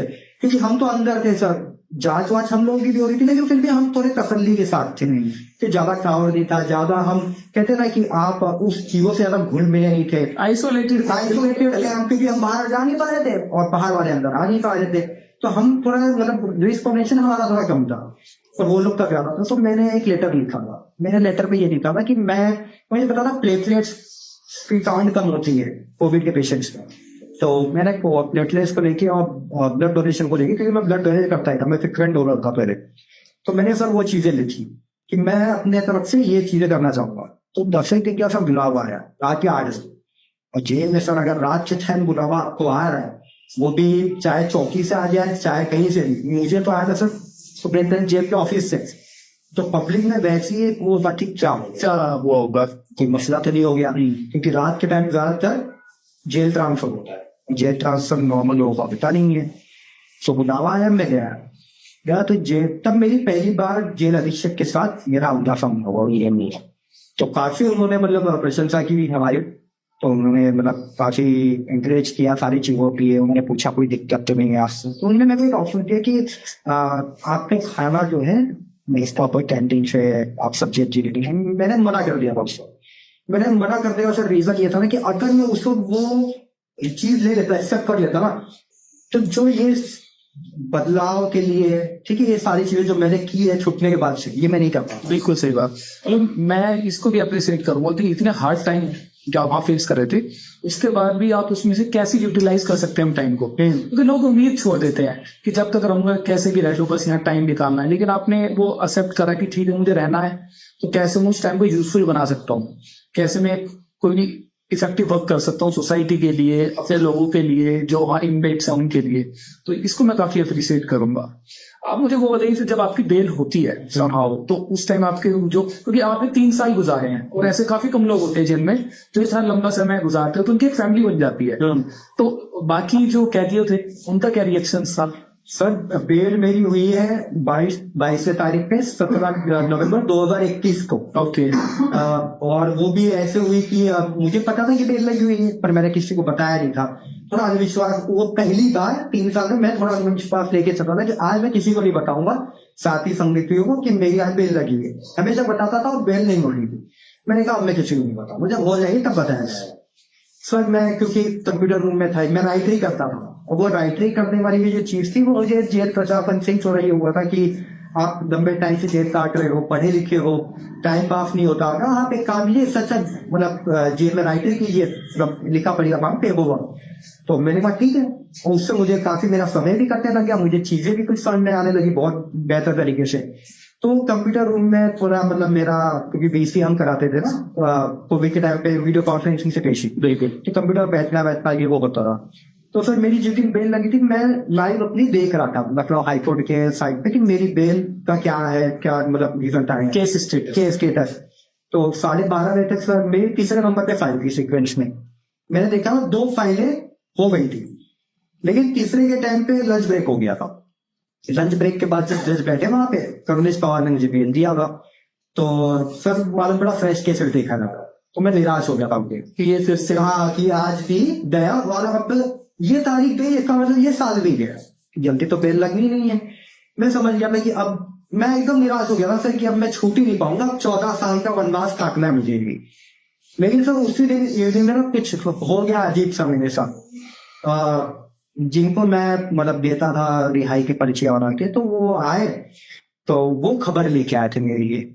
वो जब आए तो वो मेन गेट से जैसे वो फोन करके आ रहे थे हमारे कार्यालय की तरफ, डेप्यूटी जेलर के, तो वो थम्स अप का उन्होंने इंप्रेशन दिया, तो मैं खड़ा हो गया। वो आए, उन्होंने पहली चीज ये कही कि पंडित जी आपकी तो बेल हो गई। सर खुशी तो थी ही, लेकिन मैं डाइसी भी था क्योंकि मैं लाइव देख रहा था, तो वहां पे तो यही पता चला कि बेल नहीं हुई है। तो मैंने उनसे कहा, मैंने कहा भैया ऐसा मजाक ना किया, कसम 3 साल हो गए बेल नहीं हुई। मैंने कहा यार हम क्यों मजाक करेंगे। मैंने कहा भैया कैसे पता चला आपकी। मैंने कहा तुम्हारे पिता है। सर तब 100% मतलब यकीन हो गया। और मात्र आप समझ लीजिए उसका 5 मिनट के अंदर 10 मिनट के अंदर पूरे जेल में ये बात पहुंच गई, 304 भी पंडित जी की बेल हो गई है। अच्छा लोग जानते थे क्योंकि मैं लोगों को वैसे भी हेल्प करता था, जब पैसे करने लग गया तो केस स्टेटस या वो सब में वैसे ही लोगों को बता देता था कि यार किस तो उनको दिलासा मिलते रहे, तो मैं वो चीजें करता हूँ ना।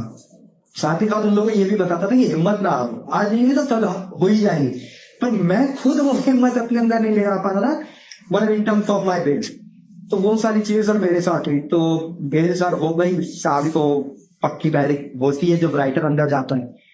मैं सर अंदर गया हूँ तो बात तो पहले ही पता लगता ही थी लोगों को कि बेल हो चुकी है। अंदर गए सर तो लोग आए, हाथ वाथ मिलाना शुरू किया, गले मिलना शुरू किए। तो ये चीज सर मैंने देखी थी कि बेल होने के बाद ना नींद नहीं आती, और मेरे साथ प्रैक्टिकली मैंने वो एक्सपीरियंस भी कर लिया। इंतजार होता है कब अभी कब रिहाई राउंड है। 17 नवंबर के बाद 7 दिसंबर को मेरी रिहाई आई। अब समझ लीजिए सर तकरीबन 20 दिन। क्यों? क्योंकि मेरा बेल ऑर्डर अपडेट नहीं हुआ, मेरा ऑर्डर ही नहीं आया था। मुझे तकरीबन 10 एक दिन लगते वो बेल ऑर्डर पढ़ने में। अच्छा जब आपका बेल ऑर्डर अपडेट नहीं होता ना हाई कोर्ट में, तब भी आपके मन में ना सर ऊपर नीचे होने लगता है, बेल हुई है कि क्या हुई। पहले ही गवर्नर ने बता दिया कि अच्छा और एक चीज, वो 17 नवंबर के बाद कोई मिलने भी नहीं आया था मेरे से, ओके कोई जेल में मिलने। तो मुझे ये लगने लग गया था कि मैं पिछली तारीख पर मैं भड़क गया था सबके ऊपर। तो मुझे वकील साहब के ऊपर बोला कहीं ऐसा तो नहीं है कि इन्होंने क्या झूठे कह दिया कि इसकी बेल हो गई है, कि अब ये इंतजार नहीं जेल खाते। तो सर वो भी एक चीज थी।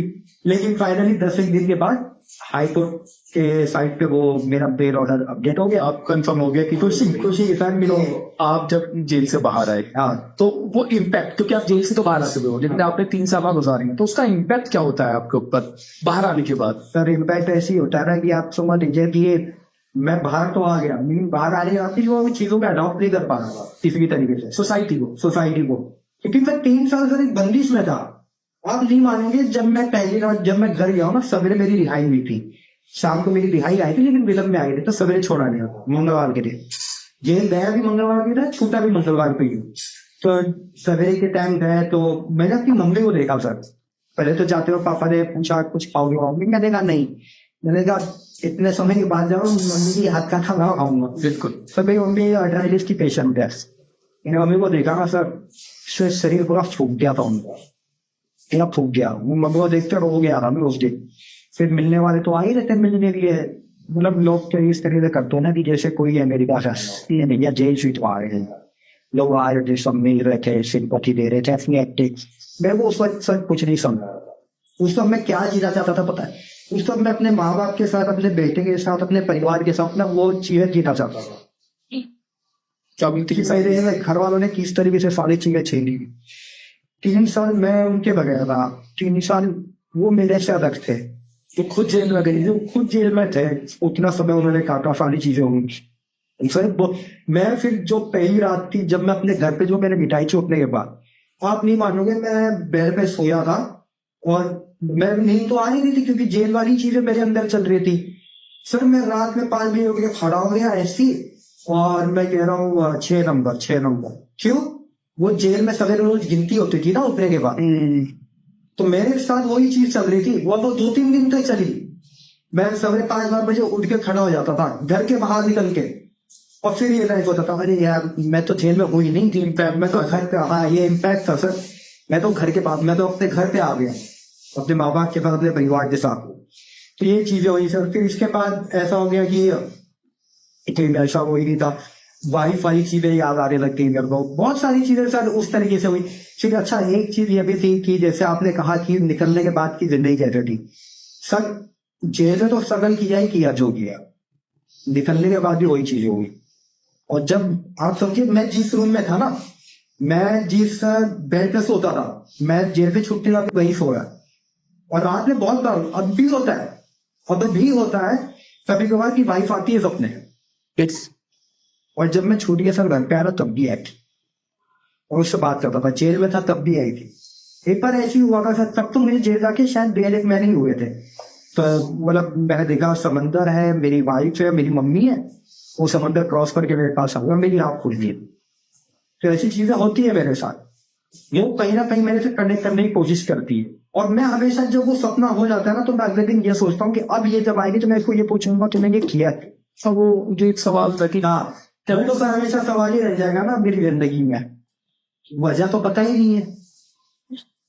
लोग चाहे कुछ भी कहे, पार्टी तक तो हम जानते हैं ना। बिल्कुल बिल्कुल, क्योंकि 304 बी में एक ये प्रेज्यूम कर लिया जाता है। नॉर्मली होता क्या है, कोई भी इंसिडेंट होता है तो जिसके साथ गलत हुआ है इसको प्रूव करना होता है कि इस इंसान ने मेरे साथ गलत करा है, तो ऑनर्स ऑफ प्रूफ उस इंसान पाया जाता है। बट 304 बी में एक प्रिंसिपशन चेंज हो जाता है। ये प्रेज्यूम कर लिया जाता है पहले से कि हस्बैंड ने किया है। अब हस्बैंड को प्रूव करना है कि ये इंसिडेंट मैंने नहीं किया है।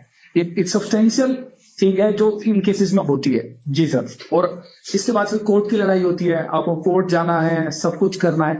इसमें जो आपके जो इन लॉज की फैमिली है उनका क्या स्टेटस है अभी? वो मतलब क्या केस को पैरवी कर रहे हो, केस की आगे फर्दर? या ये सर मुझे जो लास्ट अपडेट मतलब जो हम लोगों के पास है, तो वो ये है कि छूट के आने के बाद मुझे मेरे मम्मी ने बताया कि मेरे छूटने के 1 महीने पहले, मतलब शायद उनको भी खबर मिली गई थी कि मेरी बेल हो चुकी है नवंबर में।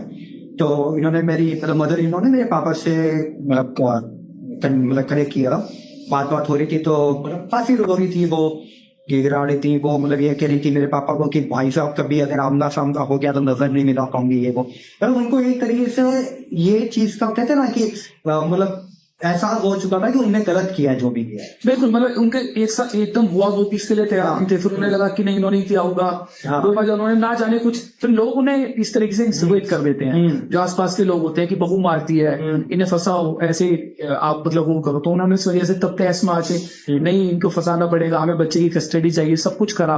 अब वो इतने साल बीतते उन्हें भी समझ में थोड़ा बहुत आया होगा कि हाँ इनकी कोई गलती नहीं होगी लगता है। और एक चीज ये हुई ना कि जो इन्होंने शुरुआत में उस दिन कहा था कि मेरी छोटी बेटी ने कहा था कि मतलब मेरी बड़ी बेटी ने ये बताया था कि मारते पीटते थे, तो वो जो छोटी बेटी का उन्होंने जिक्र किया था, ये चीज भी तब खुली सर, क्योंकि वो टाइम तो वो अनमैरिड थी उनकी छोटी बेटी, उसकी शादी हो गई थी जब मैं जेल में था। तो एक होता है ना कि जब आप शादी के बंधन में आ गए तो आप अपने एक्चुअल पेरेंट्स से दूर हो, आप अपने मतलब हस्बैंड के उसके घर वालों के साथ हो। तो वो फिर सामने आई तो उसने ये चीज कही कि ये एकदम गलत चीज थी जो मम्मी ने उस दिन कहा था कि दीदी ने ये चीज बताई थी कि जीजा ने मारपीट की थी। कहते ऐसे कोई बात नहीं, 6 साल में दीदी ने कभी ऐसी चीज कही थी आज तक कभी नहीं रहा। हाँ, इसमें पुलिस भी अच्छे से इन्वेस्टिगेट कर सकती थी और निकाल सकती थी क्या। अगर पुलिस कुछ करती ना, पुलिस अपना 1% भी अगर काम करती ना, तो सर ये सब चीजें नहीं होती। The thing is, कभी कोई चाहते ही नहीं आउट ऑफ द बॉक्स आके मैं कुछ इसमें अलग निकाल सकूं। उन्हें पता है कि सिंपली उन्हें क्या करना है, हस्बैंड को उसमें इम्प्लीकेट करना है, उनके लिए काम आसान हो जाएगा, वही चार्जशीट सबमिट कर देंगे और केस आगे फर्दर प्रोसीड हो जाएगा। एक ऐसे इंसिडेंट हमारे क्लाइंट के साथ हुआ था जिसमें शादी के 2 महीने बाद ही उसकी वाइफ ने सुसाइड कर लिया था। सब जगह से ये खबर आने लगी क्योंकि इतनी जल्दी ये होता है तो लोगों को ये लगता है कि दहेज के लिए ही हुआ होगा, उससे परेशान क्या होगा। और जो उसकी फैमिली थी, लड़की की फैमिली थी, उन्होंने भी बेवजह ना कुछ होते हुए भी, आज तक कभी उनके पास कोई ऐसा फोन कॉल नहीं आए थे, उन्होंने भी ये बोलने लगे हाँ इन्होंने ही किया। क्यों? क्योंकि ये बाद में व्हाट्सएप चैट के जरिए पता लगा कि लड़की को फोर्सफुली वहां शादी कराई। वो किसी और की शादी करना चाहती थी उस केस में, बट उसकी वहां ना करा के उन्होंने जबरदस्ती अपना स्टेटस दिखाने के लिए, सोसाइटी के लिए जबरदस्ती शादी करी। तो वो लड़की उस शादी से परेशान थी काफी ज्यादा। लेकिन सोसाइटी में क्या मैसेज दिया, क्योंकि उन्हें पता था कि वो फंस सकते हैं इस केस में अगर ये आता है। बट इसमें जब कॉल रिकॉर्डिंग्स लगाई गई, इसमें जब उस लड़की की व्हाट्सएप चैट फोन की लगाई गई, क्योंकि इसमें पुलिस ने काफी एफर्ट्स मारे, क्योंकि इन्हें पता लग गया था कि इसमें लड़के को इम्प्लीकेट करना गलत है। तो मैं यहाँ पे अप्रिशिएट करूंगा कि पुलिस ने इसमें ढूंढा कि क्या रीजन हो सकता है। सुसाइड करने के काफी फैक्टर्स हो सकते हैं, जैसा आप केस में बताया कि वो ज्यादा सोचती थी, ओवर थिंकिंग द्वारा उन्होंने पूरी रात सोचा कि क्या है, मेरी फैमिली वाले मुझे ही अपना नहीं मान रहे, मुझे ही नहीं बताते हैं। तो और ये जस्ट ऑफ सेकंड, मतलब 1 सेकंड के लिए इंसान के एक थॉट आती है कि मैं सुसाइड कर लेता हूँ, और ये हर इंसान के साथ होता है। उसको कभी ना कभी किसी ना किसी स्टेज पे ऐसा लगता है कि मैं जिंदगी में मैं परेशान हो रहा हूँ, मैं सुसाइड कर लेता हूँ। कुछ लोग हैं जो इसे ओवरकम कर जाते हैं, वो जीते हैं, लड़ते हैं, झगड़ते हैं, लेकिन वो लाइफ में आगे प्रोसीड करते हैं। कुछ एकदम प्रोवोक होके दूसरे से चंद सेकंड में उनकी सोच आती है और वो कुछ ले लेते हैं और फिर जिंदगी खत्म कर देते हैं, और वो सवाल कि क्यों करा वो उनके साथ चले जाता है। ऐसे हम काफी सारे केसेस देख रहे हैं जिसमें ना चाहते हुए भी हस्बैंड को इम्प्लीकेट कर देते हैं, ना चाहते हुए, क्योंकि कानून ऐसा है, कोई इसके साथ छेड़खानी नहीं करना चाहता। और फिर पूरी फैमिली, जैसा आपने बताया, आपने सफर करा, आपके फादर ने करा। एक रिटायरमेंट के बाद इंसान चाहता है कि वो पीसफुली रहे। हाँ, एक सोसाइटी में लोग उसे जाने पहचाने। वो धक्के खा रहा है, परेशान हो रहा है। एक माता जी जिन्हें जिंदगी में पुलिस भी ना देखी हो, वो जेल जा रही है, जेल में सर्वाइव कर रही है, कितना मुश्किल उनके लिए हो सकता है, हम कहते हैं। तो आपकी वाइफ तो थी इसमें, जिन्होंने इतना मतलब उनके साथ ये दर्दनाक घटना हुई, उसके साथ साथ आप भी इसमें एक विक्टिम बने। लोगों ने तो आपको एक्यूज बनाया और आप विक्टिम चाहते में करा, आपकी फैमिली की सर शुरुआत में कही थी ना कि जुडिशियल सिस्टम और बाकी लोगों के लिए मैं एक एक्यूज दूं, पर जब ये चीजें मैं कहूंगा और इसके एंड में लोगों को पता चलेगा कि यार मैं एक्यूज नहीं, मैं एक्चुअल में तो विक्टिम हूँ। मेरे माँ बाप विक्टिम है, मेरा बेटा विक्टिम है। बिल्कुल ठीक है। इसके अलावा आप कुछ और ऐड करना चाहते हैं, आप बताना चाहते हो, लोगों को एक मैसेज देना चाहते हो? सर मैसेज में यही दूंगा कि हम लड़ने की तो कोशिश कर ही रहे हैं, हम लड़ रहे हैं, हम अपने एंड से, आप अपने एंड से, आप जो भी हम पोस्टकास्ट कर रहे हैं, आप लोगों को बताना चाह रहे हो कि एक्चुअल में चीजें क्या होती है। मैंने जो चीज झेली है वो मैं आज के थ्रू लोगों को बताना चाहता हूँ। लेकिन फिर भी एंड ऑफ द डे क्या होता है ना सर, कि जब ऐसी कोई चीज होती है ना तो बहुत लोग हिम्मत हार जाते हैं। बिल्कुल, मैं ये चीज मैंने हमेशा से कही है, कभी हिम्मत मत हारो, कभी झुको मत। आपके साथ बेटी है ना, इसका तो कम कर दोगे आज, नहीं तो कर लेता परसों, तो वो चीजों को सामने ले आओ। बिल्कुल। मैं आज नहीं झेल रहा हूँ, मैं आपके सामने बैठा हूँ सर, मैं किन सर्कमस्टेंस में आपके सामने बैठा हूँ ये मैं जानता हूँ, बिल्कुल, और कोई नहीं जानता। हाँ, सभी की लाइफ में कुछ ना कुछ चैलेंजेस चलते रहते हैं। तो सर मैं कहते ना कि मतलब आपने सोसाइटी में तो हमको मतलब निराश कर ही दिया, वहां से तो हम लोग की बेइज्जती जो हुई है वो हुई है, ठीक है। इसके बाद भी बहुत सारी चीजें होती है, फाइनेंशियली हम लोग कितना पीछे चले गए। आपको अपनी जमीन भी बेचनी पड़ी। जमीन बेचनी पड़ी सर, कितना पीछे चले गए। मेरे भैया ने पीएफ विड्रॉ करके अपना पूरा, जिसके खुद के 2 बच्चे जो बॉम्बे में रहता है, उसने अपने पीएफ विड्रॉ करके हम लोग के लिए मतलब जो भी चीजों उसको हो सकती थी पॉसिबल उसने की। फाइनेंशियली मेंटली इतना परेशान होता था, इतनी सारी चीजें उन्होंने की। मैं सर जेल से छुट्टियां, आपने कहा ना कि जेल से छुट्टियां कैसे बीत लगी है, सर मैं जहां से शुरू किया था मैं वहीं पे आ चुका हूँ, क्योंकि मेरे पे थप्पा लग गया ना सर। हाँ, कहीं अब जॉब के लिए भी जाते हैं। 304 भी का मैंने जॉब कर रहा था, मैं पुलिस वेरिफिकेशन नेगेटिव हो गई, छूट गई मेरी जॉब, मैं क्या करूंगा सर। बिल्कुल। तो थैंक यू सो मच, आपने मतलब इतना कुछ, क्योंकि हर इंसान के लिए आसान नहीं होता ये बताना। लोग तो ये देखते हैं कैसे भी जेल से बाहर निकलो, फिर मुझे इसकी बात ही ना करनी पड़े किसी के सामने, बट आपने इतने आराम से ये सब कुछ बताया और लोगों तक शायद ये मैसेज जाएगा। और मैं तो यही कहना चाहूंगा, कोई भी ऑफेंस जब होता है वो काफी सीरियस होता है, उस नजर से हमें देखना चाहिए। हम ये कहकर नहीं लड़ सकते कि मैं सच्चा हूं, क्योंकि आप सोसाइटी क्या करना चाहती है आपके साथ, पुलिस कैसे आपको इम्प्लीकेट करेगी। आपने शायद वो इंसिडेंट नहीं बताया है जो आपने मुझसे पहले डिस्कस करा था, कि आपके केस में जो लेटर था, जो सुसाइड लेटर था, हाँ उसको तो फाड़ दिया था पुलिस वालों ने। वो तो सुसाइड लेटर जब मिला था ना तो कॉपी तो नहीं ली, मेरी फोटो खींच लिया गया था, लेकिन बाद में वो सुसाइड नोट को इन्होंने फाड़ दिया गया था सर, उसको फाड़ दिया था। लेकिन ये बाद में मेरे पापा ने ये चीज थी, क्योंकि कॉपी तो थी, फोटो निकाला गया था, पापा ने इसकी कॉपी निकलवाई। तो आप देखिए ना सर, कितना हद से मैनिपुलेट करने की चीजों को किया है। लेकिन कहते हैं ना कि सच कभी नहीं छुपता, तो कहीं ना कहीं से आ ही जाए। थैंक यू सो मच इस पॉडकास्ट में आने के लिए, और मैं आशा करता हूँ कि लाइफ आपकी अच्छी रहे, आगे आप ओवरकम कर पाए और आपके साथ अच्छे हों जो भी incidents further. Thank you so much viewers इस वीडियो को देखने के लिए। अगर आपको ये वीडियो पसंद आया है या कुछ जान पाए इसलिए, तो अपने दोस्तों के साथ, फैमिली के साथ इसे जरूर शेयर करें। Thank you so much.